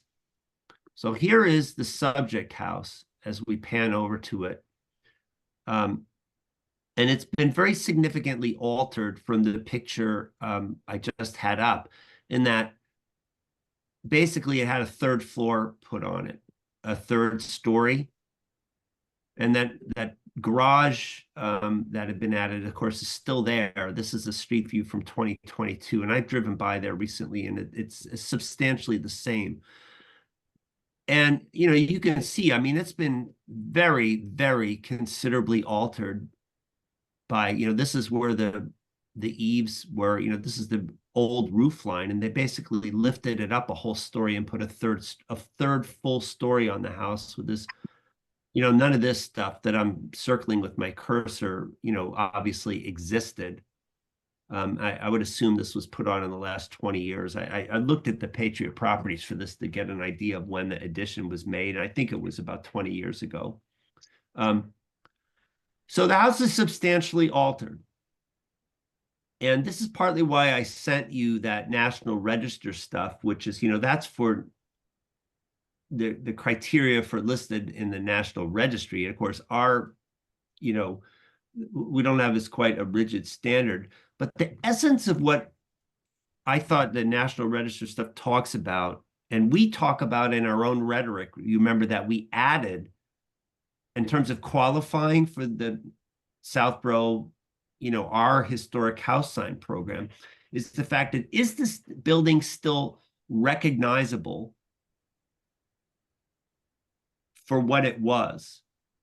Even if there are alterations, in other words, don't necessarily exclude the building. And I guess I'm very interested in your views on this, but what I would say to you is, for me, and I thought quite a bit about this. Look at there's the original house, right?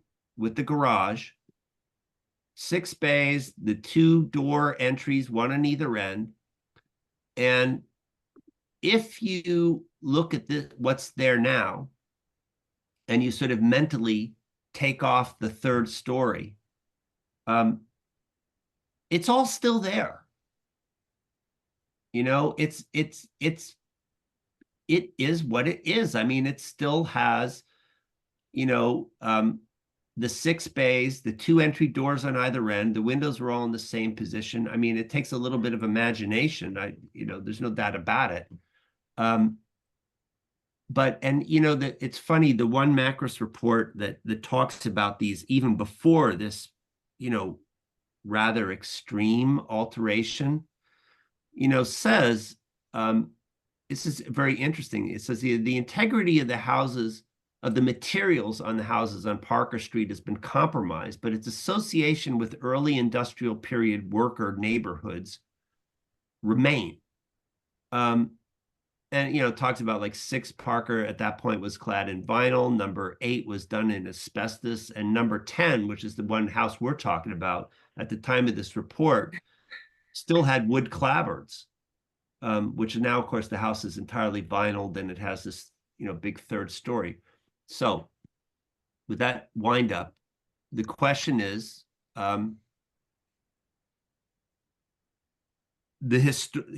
it's clearly from the date. This is one that the Macris has as circa 1840.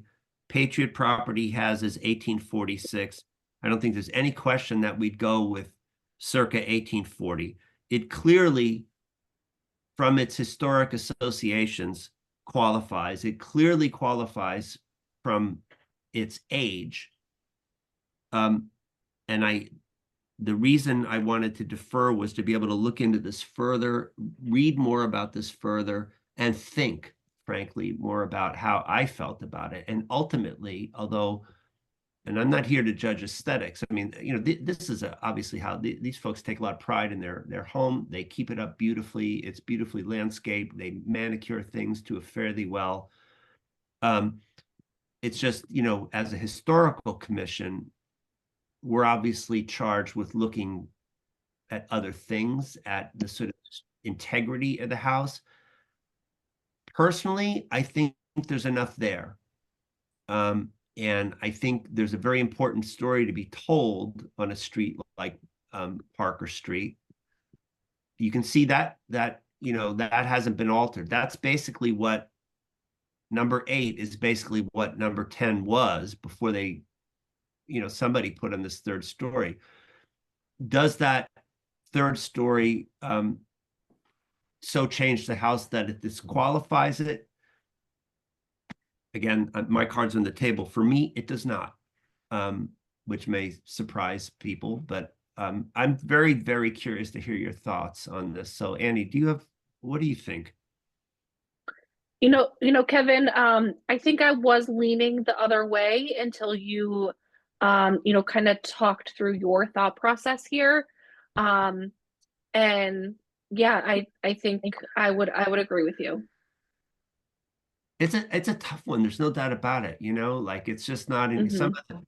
We look at some of these ones that they seem utterly unaltered. And then we're talking about, well, how beautifully maintained. And, this is a very nicely maintained house. It's just that it's been, and acceptable. And my philosophy in general is that if someone is approaching us, that they want a sign, they're interested in a sign, I think that, we should really try to make it work for them, in terms of qualifying them, unless there's, a major issue that, we can't get past. So just philosophically, I'm in favor of trying to make it work when there's interest from the homeowner. Yeah, and I mean, obviously they clearly care about the history and find it interesting, and it certainly is an interesting house for sure. Jim, what are your thoughts?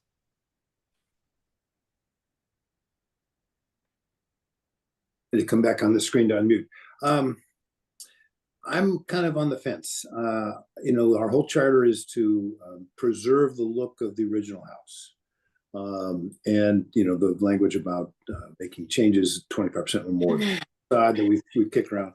Here's a case where, unless we know that this facade's been up for more than 75 or 80 years, the third floor, makes me think that the boat has sailed. But I think I'm a divided opinion. I would probably abstain on this one. Yeah, like I said, I think this addition is done fairly recently, like in the last 20 years. Grant, what are your thoughts on this one? Yeah, to be honest, I'm kind of agreeing with Jim. I think first of all, I think I'd like to learn more about the house. I'm not sure if I'm ready for a vote on it, just because we didn't get the materials on it in advance. But I think this is one I sent out actually last meeting. Oh, okay. This packet, but anyway, continue. But yeah, for me, when you kind of showed the street view, it didn't look exactly recognizable to me, and I think it is altered substantially as to, at least from a historic perspective, I think harm the original integrity. So to be honest, I think I have to think on it more, but right now, if I had to vote, I would probably be inclined to say not to give the sign. Okay. Michelle, what do you think? So I'm struggling with this one, I have to tell you. I feel that if the owner reached out to us, they're obviously they're thinking about historic preservation, and they obviously take pride in the property. So although it is drastically changed from the original structure, I think we should really consider it. I think I can go either way, but I'm leaning in favor of granting the homeowner a sign. I will add, if this helps anybody, that, you know, when we tinkered with the language, what we say, besides the sort of basic qualifying of its age, we say the property must be in good repair, check on that one. Yeah. And retain sufficient integrity of features to convey its original architectural and/or historic identity. In assessing a property's integrity, the Southborough Historical Commission will be guided by principles established by the National Conference of State Historic Preservation Officers and the U.S. Department of Interior. Hence the document I sent you over the weekend to sort of review about the kind of the way they look at it, you know, and that, again, you know, buildings may well have been altered, but if they retain enough that, and I'll grant you, it takes a little imagination to sort of envision. It's so interesting on this street, like I said, to compare this house with these two down the street look a little bit more like what our subject house. Again, you see there are all these 6-bay houses with the doors on the end. You know, that's basically it. So the neighborhood as a whole, you know, has a really, really interesting story to tell. It just, this happens to be, ironically, the most altered of the three. So you know, Dan, what's your 2 cents on this? I think it's too altered. I think architecture,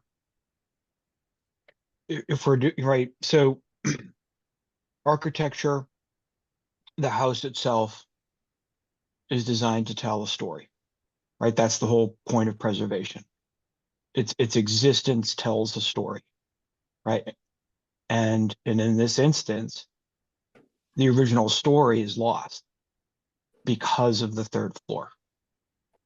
It's not gables or a dormer, it's an entire floor that exists. Right, and so I'm a little more, I guess, which is hard because it is a shame um because of the owner's love of the history of it. But it's hard to put a sign on that house with that floor when it has siblings right next door to it that are far better storytellers than the house itself. Yeah, one thing I would offer, and I still want to hear from Kelly, obviously, is that, I have under the chair's report the fact that the MHC is offering a virtual workshop in November, that they always record these so that you can watch them on Zoom as well, about determining historic and architectural significance. So depending what Kelly says and what you guys think about as in terms of a straw poll, I hate to put this owner off again, but we could, defer until November, because I frankly, I feel like my thoughts on these things continue to evolve. The more I read and think about and the more I learn about with some of this stuff. So we may be confirmed or in our, I am able to say I started out on this house a no. I kind of swung around to a yes, but I it's conceivable I could watch this workshop in November and come back to a no, or maybe some of you that are no's would turn around and be yeses, or we might all swing into unanimity. I can appreciate those of you that have expressed, like Grant, a certain discomfort just as wanting more grist for the mill before making a decision. But Kelly, what's your view on this? I'm dead against it, and I'll tell you why. If they were to pull a permit and we had to review this, would we approve it as the historical commission? Well, we would only look at it if they were pulling a demo permit. Oh, that's right. That's right. I mean, and I wouldn't, I would certainly not want to see this house go down. But I hear you. I mean, so it sounds like, if I'm just kind of, I'm loosely tallying just what the sentiment is, I think it sounds like Jim, Dan, and Kelly are no's. Michelle, where were you at? Well, I actually, if you look at the house from the side, you can see that the bones are there. It's just that addition on the third floor. And I Yeah. just, I think that it's not a total no, to me anyway. You can just see that it is just like the house next door, except for that. Right. And maybe an entrance way on the other side. Well, so where we're at, and then I think Grant, you would be a kind of abstention right now. No, I would be a no as well. Well, Grant would be a no. So if we were to vote it right now, it would go down 3-4, it sounds like, because Kelly, Jim, Dan, and Grant are no at the moment. Annie, I think myself and Michelle are sort of qualified, but ultimately, yes. Not to stalemate this, I was really an abstention on this one. Oh, you're sorry, Jim. Well, that really does, then it would be like a 3-3 split and with one abstention, which means it would not pass. So, it's tough because I feel, I feel bad, and I even having this up on the screen, a long time, and the point is, and I hope it would be understood that I have so much appreciation for the applicant. I have respect for the clear, pride in home ownership and the splendid condition of the property. But again, just for us, it's the question of whether the alteration, possibly done by the current homeowner, but it's possibly done by somebody else, it's immaterial. And clearly corresponding to their needs as a family, for space. whether that entirely understandable, course of action to put on a third story, unfortunately takes it outside the bounds of what we can do, and hold on to the integrity of the program. And right now it sounds like, again, this would go down if we were to vote it. Kevin, I'd be okay if you, I have an interest in attending that webinar anyway, so Yeah. if it sounds like it's not going to pass tonight, I'd be okay in not taking a vote and learning more at that session. I'm not sure when it is, and coming back, maybe I guess it would be probably a couple months, but Yeah, and I think that's what I would suggest, and not to try the homeowner's patience or any of yours, but it just might be, let's be sure if they're willing to wait a little longer, with my apologies, let's see. Does that, and Michelle, I know you have something. Go ahead. Yeah, so when is that seminar? I'd be It is- interested in attending it. Yeah, it's Tuesday, November 11th at 10 a.m. It is virtual, and they do record them. So Okay. Kevin, Did you can have you to just sign send up an in email to advance? everyone? yes, I will send out the. Okay.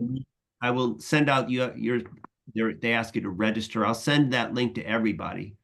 I Forthwith. think that it would be beneficial when it comes to making these kind of decisions for homeowners for us to be qualified to do so. Right. And that's why I'm cautious about, I mean, I've given this a lot of thought. I changed my mind. And I was reading a lot of stuff, but that doesn't mean I'm right, and I would feel better, quite frankly, even if I am right, to have you guys have the time to look into it a little bit further, and perhaps see the seminar, and then maybe we'll be a little stronger, either yes or no. So, Kevin, I'm reminded of a discussion that we had last year in reference to a partial demolition of a property in which they wanted to remove the sun porch. And in the discussion of that property, we brought up, right, that it was a double chimney house. One of the chimneys came down, and they had put in this huge gable as part of an upstairs rec room or whatever it was. Mhm. But it did not alter really the view of the property. right. Right. And that came up, and that was one of the points raised by the committee in that. Right. And so it's hard for me to, after having had that conversation, to then have a similar conversation where we then can look at the house. And yes, the history is important, but there are better representations of the history than the house. Right. And that's what I'm getting at, right? That the two sibling houses are, because there are far better representations of the history, Right. and they tell the story infinitely better than the house that has requested a sign. Yeah, no, Dan, I find you persuasive on that point, So we could vote right now if that was the consensus. I think Was that about a house sign, Dan, or was that about? That was about a demolition? partial, Right. about a partial demolition Right. of, Is that but we were- two different things, or are we looking at it as the same? well, I mean, I think when we were talking about the historical nature of the house itself, I think was historic. It was, I think, in process of application, I think, for a house sign. they had, But they had one. But for us as a group, we were remarking on how well they had preserved the house, the Right. architectural structure of the house, and how they have preserved as much of it as possible. Whereas in this instance, the entire roof line is gone because of the third story. And I think that that's an important part of the story, because that roof line determined living quarters, right? That roof line was part of habitation, right? And so that's to me, right? To me, I think that's an important distinction. Yeah, and like I said, Dan, I find you quite persuasive on this particular point. And the only thing I would say is, I would just, if it's all right with you, like I would like to wait till November. I'd like to watch the seminar, and I may walk out of it going, Dan was dead right all along, and that's that, at least for me, you know. So we'd be okay with waiting, just in letting this one go for now. All right, well, they're good. Then we'll just defer.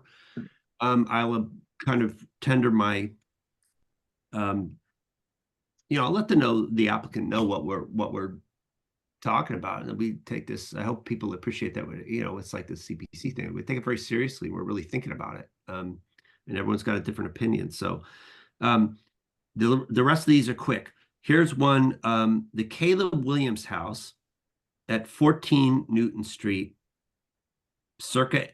This is a weird one because this one has a sign currently already. It has one of the old wooden signs. And I was contacted by the owner, it's Jamie Falcone, and he says his wooden sign, which actually faces due east and is between the first and second floor, like the top of the first floor, and it's pretty exposed to the weather, is really, really badly weathered and faded. And this is another beautifully cared for house. He would like a replacement. It's funny because this Patriot this is a funny one. Patriot Properties has it as 1800. The sign has it as circa 1800. The Macris has it as R, meaning a range. When it's an R, it can be decades off. It says 1830. But in the East Southborough Macris report, it lists it in the narrative portion of the report. It lists it as 1800. So it's one of the. It's like Annie's Macris report has a typo that has her house in the mid 20th century. I've been to Annie's house. It's not a 20th century house. It's an 1850s, beautiful, Greek Revival farmhouse. So anyway, Mr. Falcone is requesting a replacement. So we don't have to make a decision about its worthiness or its qualifications, because a previous version of the Historical Commission has already made that determination, and I didn't see any reason to second guess it. The question it does raise, and in his email to me, Mr. Falcone indicated that he was aware of our request to donate and expressed, a happy willingness to do so. But it raised the question that we have not formulated a policy on replacement. Whether we should still be like, well, donate if you want, and we really hope you do, or we're just making you pay for the second one. And it gets down to this thing that some people paid the first time. And at least in the new, I'm unclear. Again, I've only been chair for 2.5 years. I'm unclear what was going on back. What one given out free? I know some were. We gave out some free before we even suggested the donation. So what do you guys want to do about this? About replacements? Do you want a policy that says costs you $75? That's what it costs us. Or do you want to just replace and trust that everybody's going to be as nice as Mr. Falcone, who's just indicated he's more than happy to donate? Go ahead, Annie. So I have one of the wood signs. Mine is also starting to show signs of wear and tear. And I think the vast majority of the wood signs were paid for by the homeowners. So I remember in my case, I sent a check directly to the vendor. It didn't even go through the historical commission at all. I sent a check to the vendor and he mailed me my sign. So I don't know for sure what the situation was with this particular sign, but assuming it was similar process and he wasn't part of the very limited free house sign program that we did in more recent years, he probably has already paid. And my thought is, when switching from wood to our new material, I think we should cover it like we cover the others.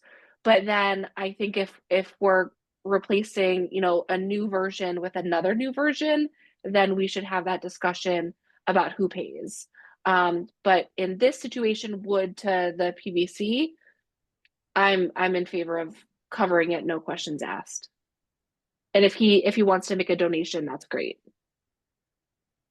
Yeah, I agree, Annie. I think if this turns into a real problem down the line in which we're giving one person like 5 or 6 signs, and that something keeps on happening to them and they keep on, draining our resources, and maybe that would be an issue. But I think I'm inclined to, not make any kind of special rules for replacements at this time and just kind of keep it as a donation requested. As a practical matter, what's the backlog in total, Kevin, and what's the effect on our budget if we were going to? Well, let's say, for instance, on the the special sort of ARPA allotment, that's almost gone. There's about 1 sign's left worth of money in the kitty. Annie knows this. And then, if we're holding off on this one, but I had 7, if we end up approving 6, if you didn't get any donations, that would be almost half our annual budget tonight. If people donate, and of course that's still an open experiment. Like I said, Mr. Fortin donated, I donated, and we've got one more pending. I assume that one came from one of the ones that I was involved in delivering over the last 2 weeks. One of those 2 people, I suspect, sent in a check. So if we get good response to the donation appeal, we'll be fine. If we don't, we might be hard up. I just don't know yet. It even takes a while. Annie knows this too, that you get like this notification and accounting is involved. And I spoke to Carla McAuliffe and Debbie Ferranti are like town treasures to me. Like Annie knows this too, that they're so nice in the accounting office. But it takes a while to get from the money being sent in to actually in the ledger, So it's going to be a while till we know how well this appeal is working. Lynn, two comments. One is, you could tell the homeowner that's asking for a replacement that we're in the middle of some fundraising appeal and also processing a whole bunch of applications for new sites, et cetera. And that we'll get back to you in 60 days and when we know more. Second thought is that anytime I've had a product I've bought, when I had good fortune with the vendor, if it failed out of warranty, I've gone back occasionally and made an appeal, and they've given me a replacement at about half the price. So right. You could come up with a 50% reduction in the fee if it turns out we have to charge. Yeah, I guess I would be in favor, because there's only one of these right now. Let's just do it. And Mr. Falcone, like I said, the applicants, I have full confidence that he'll actually end up making the donation. I just get that vibe. And then we can just wait and see. But it does, I bring it up because we never formulated a policy on replacement. And of course, we can't go back and demand a 50% discount from our old sign maker because he's passed away. So, I know what you meant though, so do you guys just want to approve this one and let it go for the moment? Any objection to that? I'd be okay with that. And if we see a big, increase or just any increase in the number of replacement signs down the road, then I think we really should figure it out. Right. Okay. Well, then let's do it. I'm going to move then that we approve a replacement sign for the Caleb Williams house. The one thing I'd like to do, Eddie, just by the by, is go take a photo of the existing sign. You can see it on the street view, actually. Yeah. I was just going to mention that I did kind of mock up a proof, but I have not seen what the existing one looks like. We know there would be some differences without kind of some of that artistic detail. But I'd like them to look kind of similar. So we can address that. Either maybe you ride by there, or I'll ride by there and snap a photo, and I can send it over to you, you know, just to make sure that we get it as close as we can to the original. Yeah. And, you know, with the, all right, so I'm going to move that we approve a replacement sign of the Caleb Williams house at 14 Newton Street, exact same date, circa 1800, for Mr. Jamie Falcone. Second on this? I'll second it. Okay, thanks, Kelly. That was Kelly, right? Yes. All right, roll call vote. Miller's aye. Annie? Yes. Jim? Aye. Grant? Aye. Michelle? Yes. Dan? Yes. Kelly? Yes. Thank you. 7-0. All right, two more. The sixth one is the FD Newton house at 6 Winter Street. I'm going to give you a look at this one. It's a lovely little house.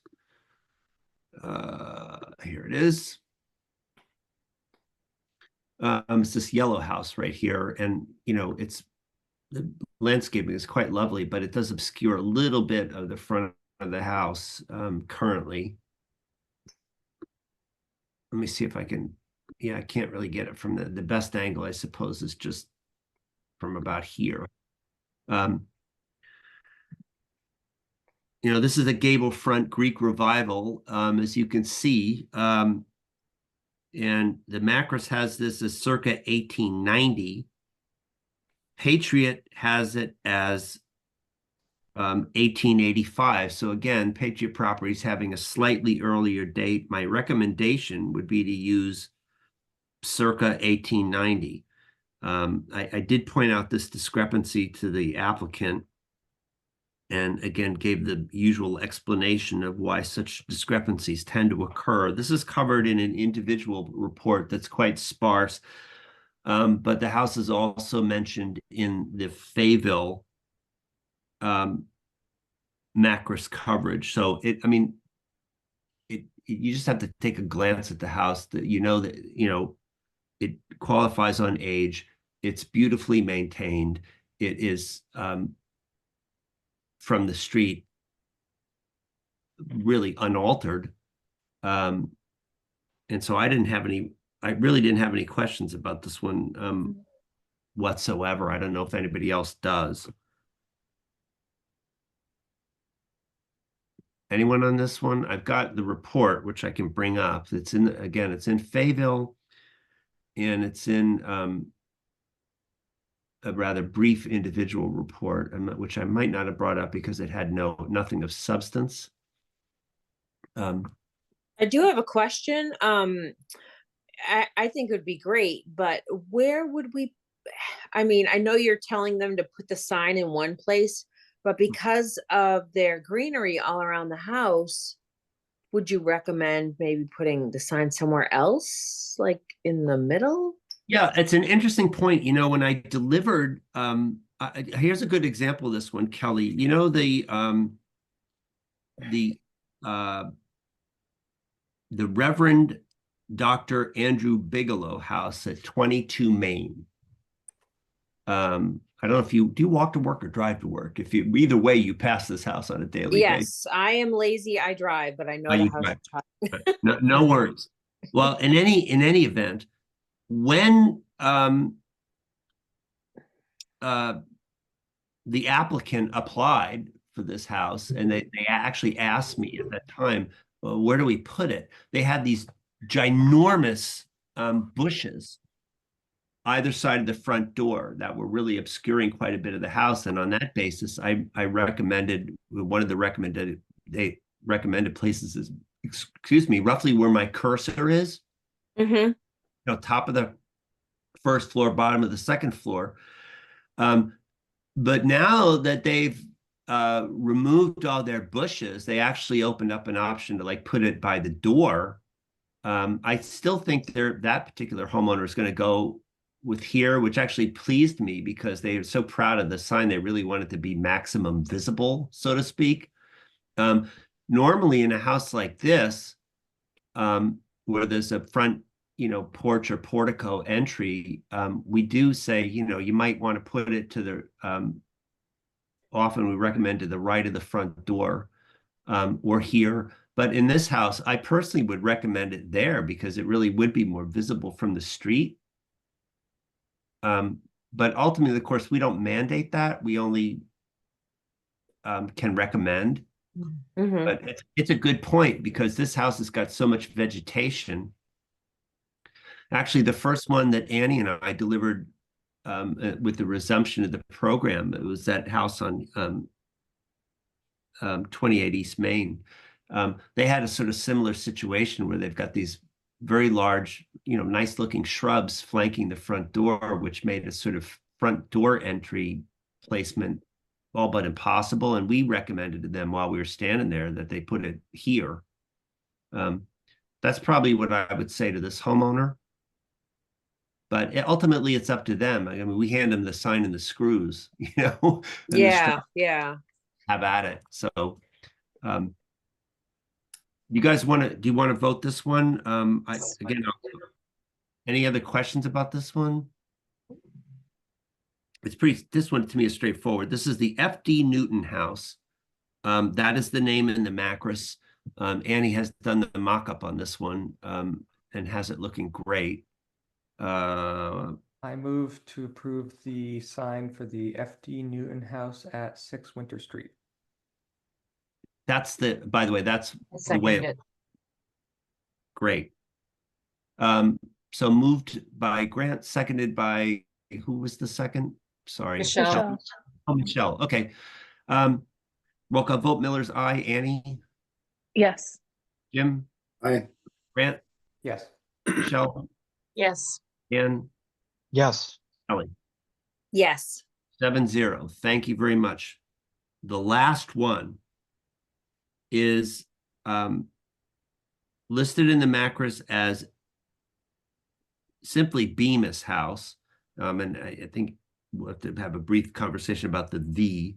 This is at 17 Oak Hill Road, listed as circa 1850 in the Macros. And this was a funny one. This is another one of these massive discrepancies because Patriot Properties lists this house as 1810. And that's what the owner originally kind of referenced to me. And I came back to him with the Macros report, and having read the Fayetteville coverage pretty carefully, and the fact that there's a row of houses on the lower end of Oak Hill, which are thought to all have been built in the same 10-year 1840 to 1850 period. I said to this owner, this is a big discrepancy, 40 years. And I think something's off here. And from what I know about the rest of Oak Hill, that's too early. And I gave the standard option. I said, if you want to go research this and can prove it, come back to us with some evidence from the Worcester Registry. We'll happily. I gave him two options. Go with the 1810. If you can verify it, give us some reason to doubt the Macros report, or I can try to approve this straight away with what the Macros says it is and what I'm pretty well convinced it is based on the surrounding homes, that this is a circa 1850 house. And happily, the applicant, Mr.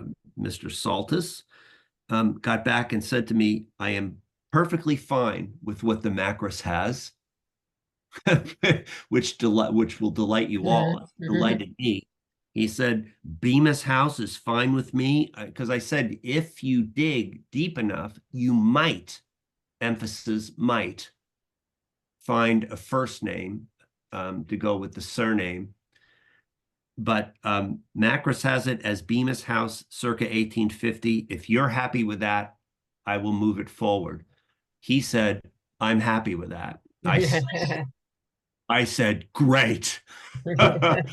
You're on the agenda.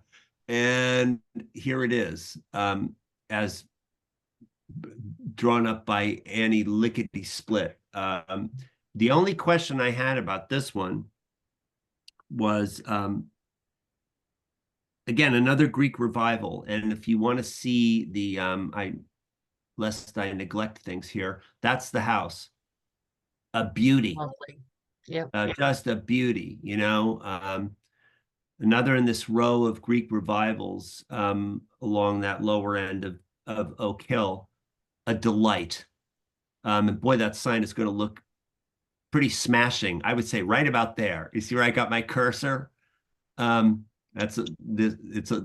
box is a little oversized, but you get the idea. And this is another one that's a slam dunk.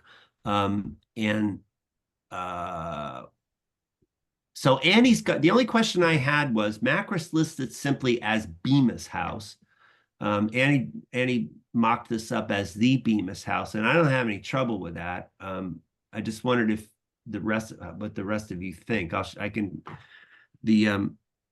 The Macris report on this. Let's see if I got it readily at hand. Sure, I do. See the way it's listed there. Historic name is Bemis House. And because there's no first name, my just gut was like Bemis House kind of works for me. But if you got, Annie, I don't know if you even thought about it, or just added the as like a natural. I mean, to be honest, I didn't think of it at all. I just used the template of a similar one and put the new name in, didn't even give it a thought. But can easily take that off if. Well, so you guys tell me what you want, Needed. because I'm so addled at this point, I don't even know. Any opinions on this among y'all? I wouldn't mind looking into the old census and getting a first initial, only because we've done the first initials with the other ones. Yeah. And to keep it in sync. If you could get it, it would be great. I think if it were like, easy to get, it would be there. But do you want to take that on, Kelly? Yeah, I'll do that. I mean, I'm looking at a 1850 US Census for Southborough, Frederick Bemis, Mayo, White, 53, birth date 1797, farmer agriculture. But Married the to house was Susan. built in 1850, right? Yeah, well, this is residence 1850. Bemis is a very popular name in Southborough at the time.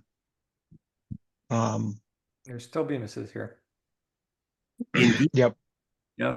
Old family. So, But but there's this not, is, sorry, he's not the only Bemis, right? right. Yeah. I would just say we do have precedence of not having a first name. Like, for example, the Marsh Barney house, those are just last names. So I don't know. I'm not convinced we definitely need a first name or even first initial.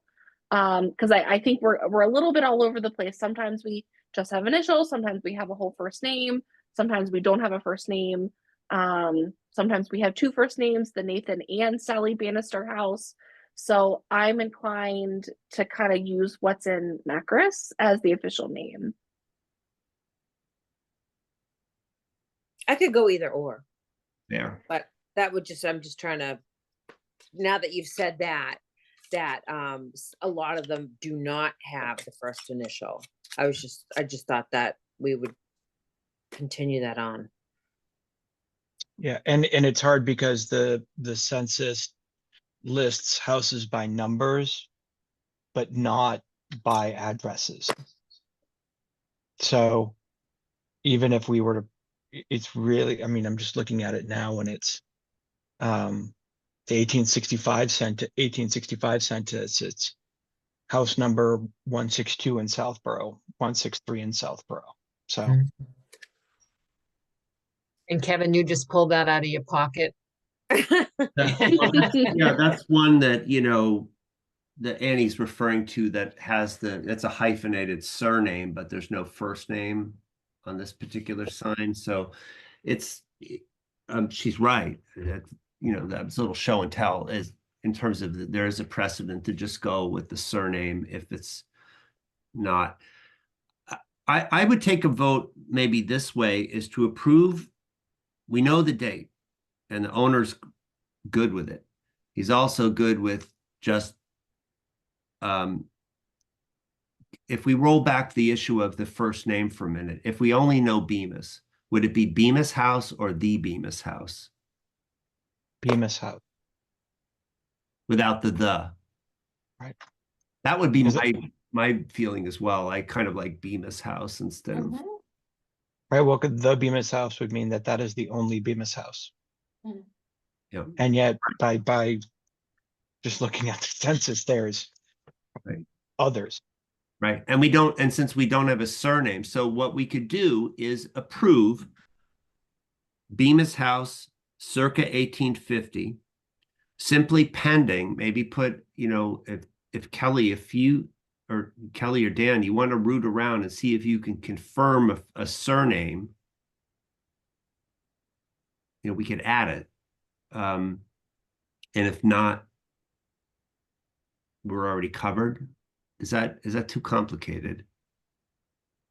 I mean, I'd be more than happy to look it up and see what I could find. Yeah. One other question I had is is something, does the Historical Society have these records too, that in the future we could refer to them if need be? They don't. I have chatted with Michael on the general terms of this, and I don't think he's got more than we've got. Oh, okay. This department. Mhm. Yeah, I don't think there's anything fruitful to be had there. I can ask him, but it tends to be, you know, like I looked around a little bit on this one. I looked in, you know, Fences of Stone and some other places, and I was drawing blanks.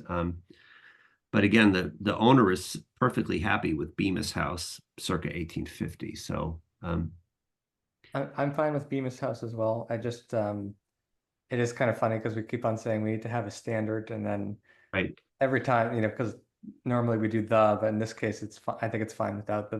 Yeah. So maybe we don't need a standard, but Well, I mean, I think I you know, think it's fine either way, and Yeah. I think it kind of rings better as Bemis House anyway. So I think if we had like a first initial, it could be the A Bemis House, well, but right. in this case, Yeah. it would be Bemis House. Yeah, I think that's the Dan's point. Like if we had a surname or an initial, then there's only one, you know, let's say the J Bemis House in Southborough. But if you've got the possibility of multiples to say the Bemis House when there may be multiple Bemises, like there might be Bemis House, and then you might later uncover a PJ Bemis, you know, and then you've got to have a PJ Bemis House. But If there's, my opinion is, if there's question about multiple Bemises in town, then we shouldn't give this the exclusive position. Now, the one person that might have information on all this is Sally Waters. Sally does a lot of digging into town history and graveyard and all that sort of thing. She might have a feeling for it. It'd be worth a quick email to her. yeah, I can reach out. Sally is sort of still under our, you know, employ officially, so I'm happy to ask her. I was just trying to check while you folks were discussing this. Yeah, I'm not getting any other in Southborough, any other house that would be listed in the Macris as Bemis.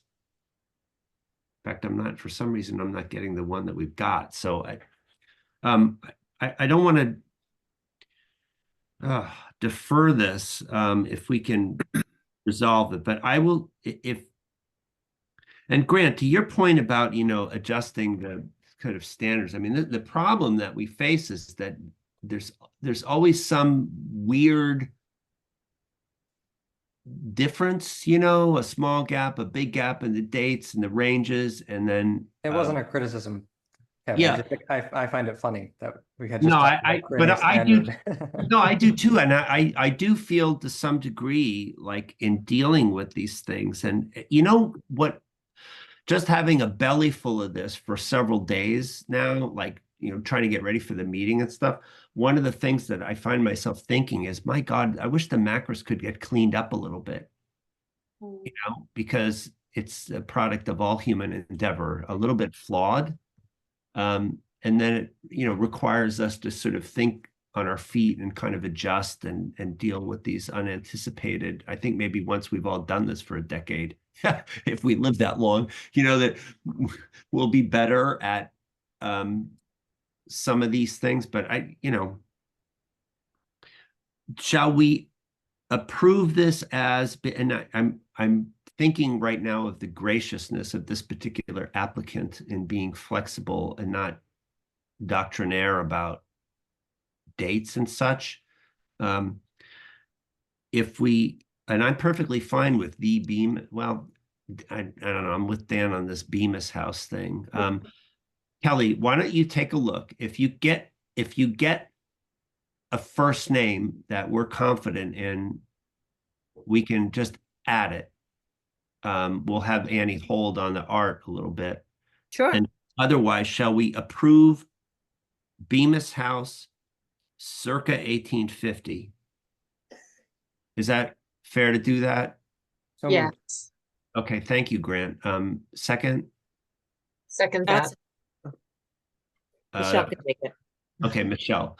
And we should just you know, it's hard to do on Zoom show of hands, so I always feel like we should be doing this as a roll call vote, but I know it's tedious. But Miller is aye. Annie, Yes. Jim, Aye. Grant, Aye. Michelle, Yes, Ann, Yes, Kelly. Yes. Okay, so 7-0, Kelly, go see if you can find us a surname. We'll add it if you get it and it's compelling. Otherwise, we're going with Bemis House, circa 1850, for our friend at 17 Oak Hill Road. And that concludes it. Now, the only other thing I've got on sign stuff, and well, we got to move this along, is here, I didn't do the screen share first, and I totally messed it up quickly. I sent this to you folks and would like to get any response you may have to this letter that I drafted to recipients. So it was ready. And I have used this, you know, I've had to go ahead because we, you know, I needed to get these signs out and we didn't have a meeting. So I have used this for when I delivered the Reverend Dr. Andrew Bigelow House, and when Grant and I delivered the F. Bird House signs, we handed them, or I handed them, the sign, a bag of screws, and the following on the letterhead, so beautifully put together for us by Annie, saying, you know, thanks, you're on the team. Here's where your sign was made. This is how it's made. Here are the screws. There's a paragraph about installation and what we recommend. Some of this is taken directly from the website language that we had previously approved.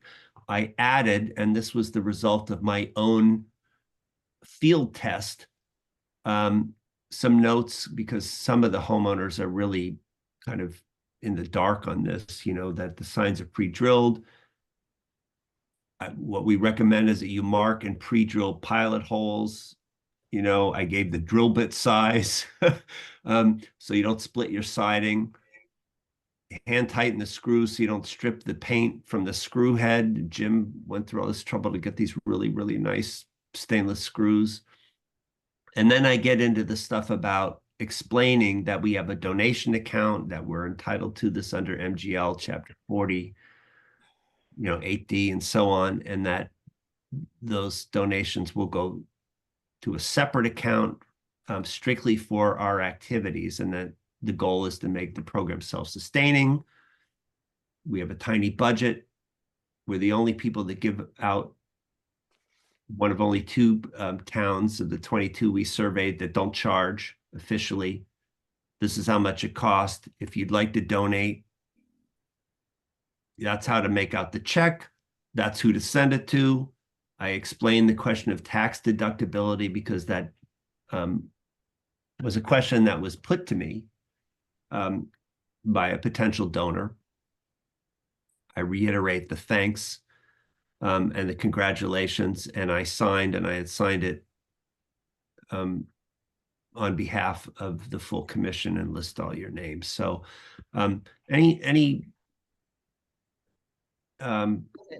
I love that, Kevin. Nice job. Yeah. thanks. I think it's a slam dunk. I don't think there's anything I would change, and I move we accept the letter as written. Second. Well, you guys are sports. I guess I'm gonna call a vote. Anybody want to complain? Oh, I God think we bless just us. want to go to bed. No, Just- God bless you all. I love you all. You're also patient. You're also wonderful. We're going to get through the rest of this really quick. So roll call vote. Miller's aye. Annie, Yes. Jim, Aye. Grant, Aye. Michelle, Yes. Kelly. Nay. Okay, thanks. And Dan. Yes. All right. So that was 6-1-0. This is a point of order. Kelly, did we cut off some discussion you wanted to have on the letter?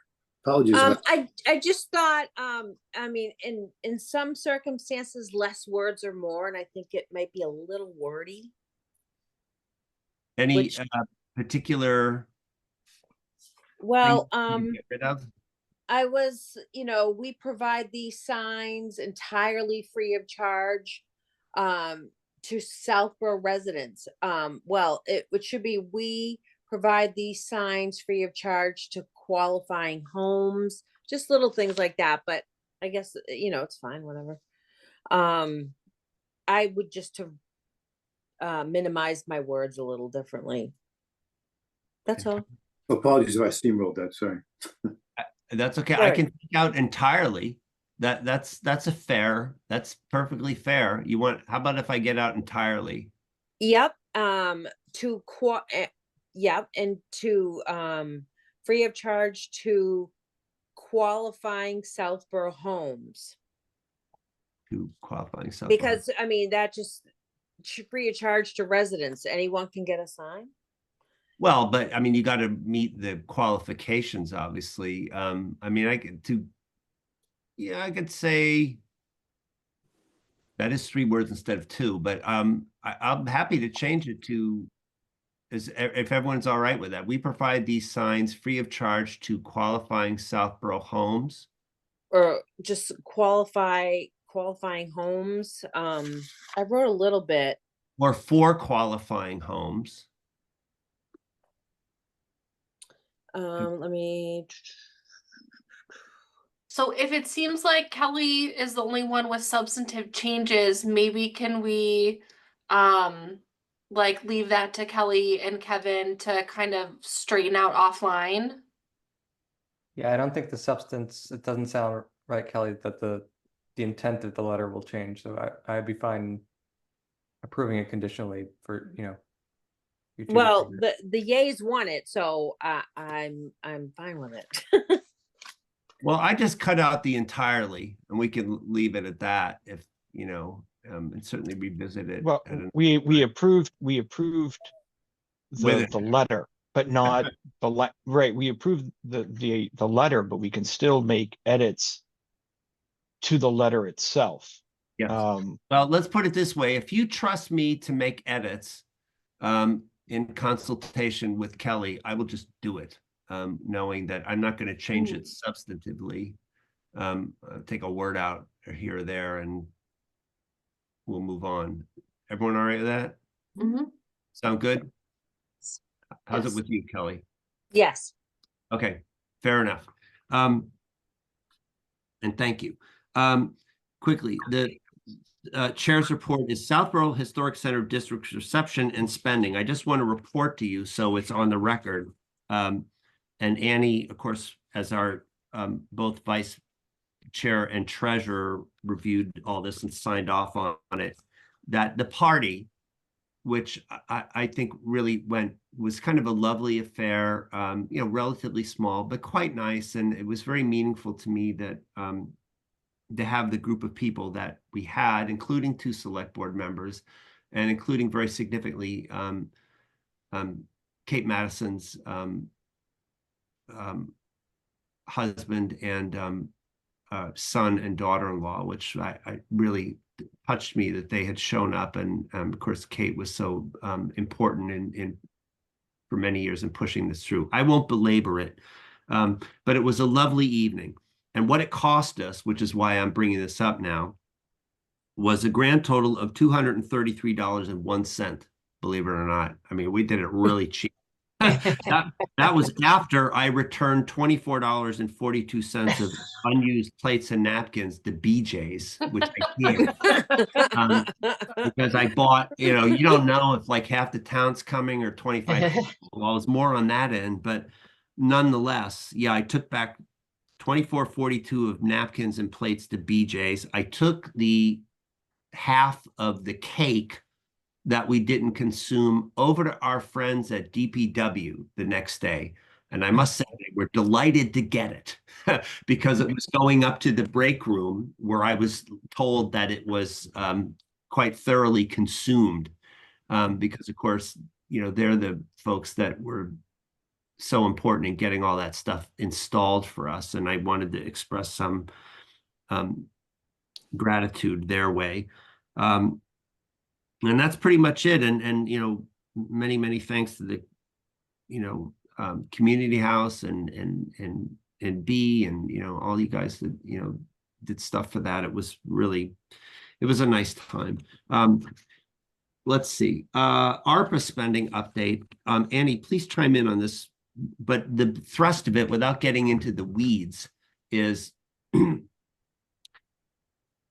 now that the water tower sign has been delivered, right? We had an allocation for that. That bill is in process, right? Annie, do you know if they sent out the check yet? I don't know. They're usually super quick. Yeah. But Usually it probably would have gone out end of last week. So yeah, it's probably caught last week's warrant. Yeah, and it was funny because they sent the sign and then forgot to send the bill. So I had to call down there and say, yo, we'd love the sign. Tell us what we owe you. We already knew, of course, it was $500 and change, 504 or something. So once that was backed out, we've got about, you know, we had 1,000 for signs, 500 for the water tower sign, 1,000 for house signs, 500 for water tower sign. The water tower sign cost 504. We spent a whole bunch on these house signs, and we had about, the last I checked, it was, we had these couple that I went out recently that were paid for, and there was about $100 left. So I said the last I spoke, and I know Annie's talked to them as well, but the last I spoke to Carla and Deborah Ferranti, I said, tonight we're going to be approving a couple things that'll eat up, because they've got a deadline to get that money spent, and we made it. So we did a good job on that. We asked for the money and we spent it. And we did, I think we did a really good job spending it. And hopefully the donations will come back to us.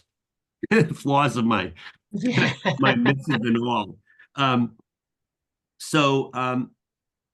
Then the Historical Commission space needs discussion with the Select Board. Select Board has been very nice, and I have been agitating about this for several years now. Certainly as soon as I knew that the Flag School was going to be vacated, about the fact that, you know, some of our files remain in the Flag School. We don't have a lot.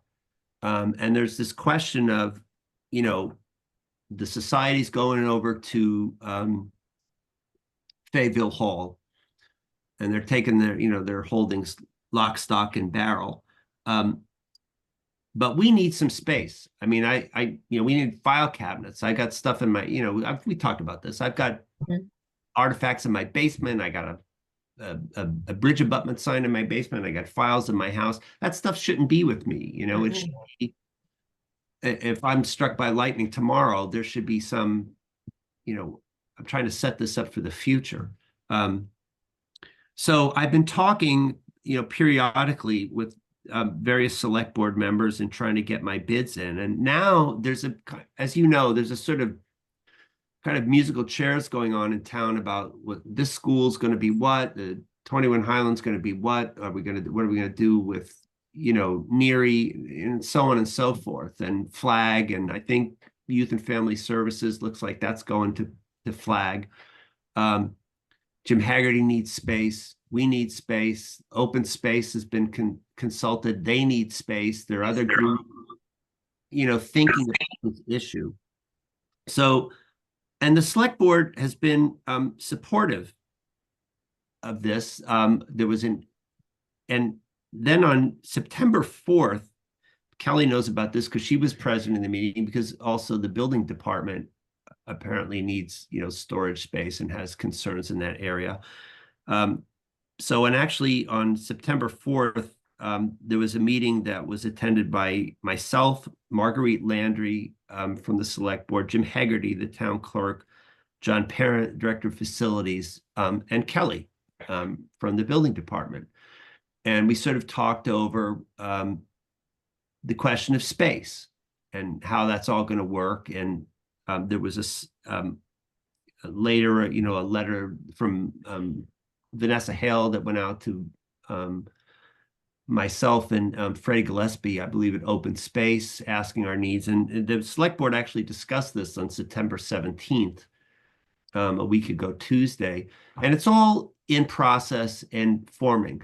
But the pitch that I have made on behalf of Historical is, 1, we need filing space. 2, we need storage space for artifacts. And this is going to have to be secure and climate controlled.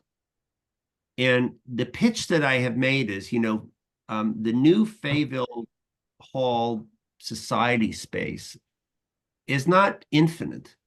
They can only hold so much.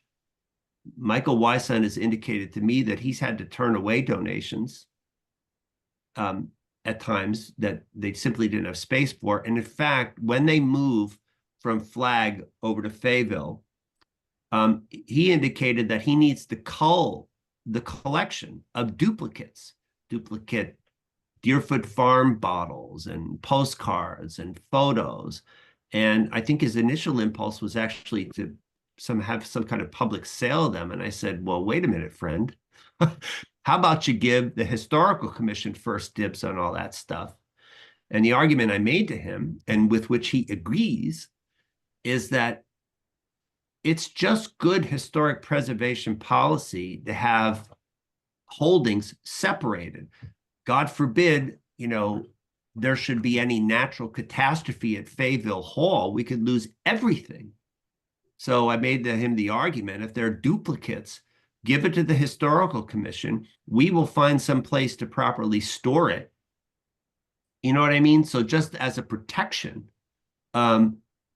The other factor is the town will have control over it. And then, of course, and going forward, the argument I've made is that there may be people, and I think this has come up in the past, who are, you know, want to donate, have stuff, have historic items in town, implements, artifacts, documents that they're perfectly happy to donate to a private 5013C. That would be the society.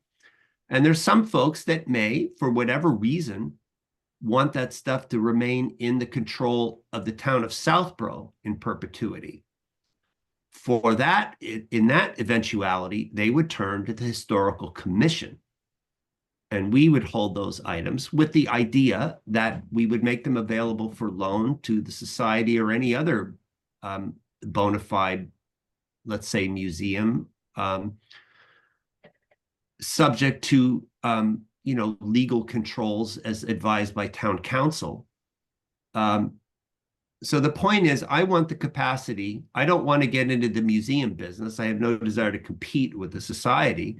However, just as a matter of prudence, I want to be able to hold items that either the society deems as surplus or that future donors may decide they would prefer to have under the control of the town rather than a private charity. Does that make sense to everybody?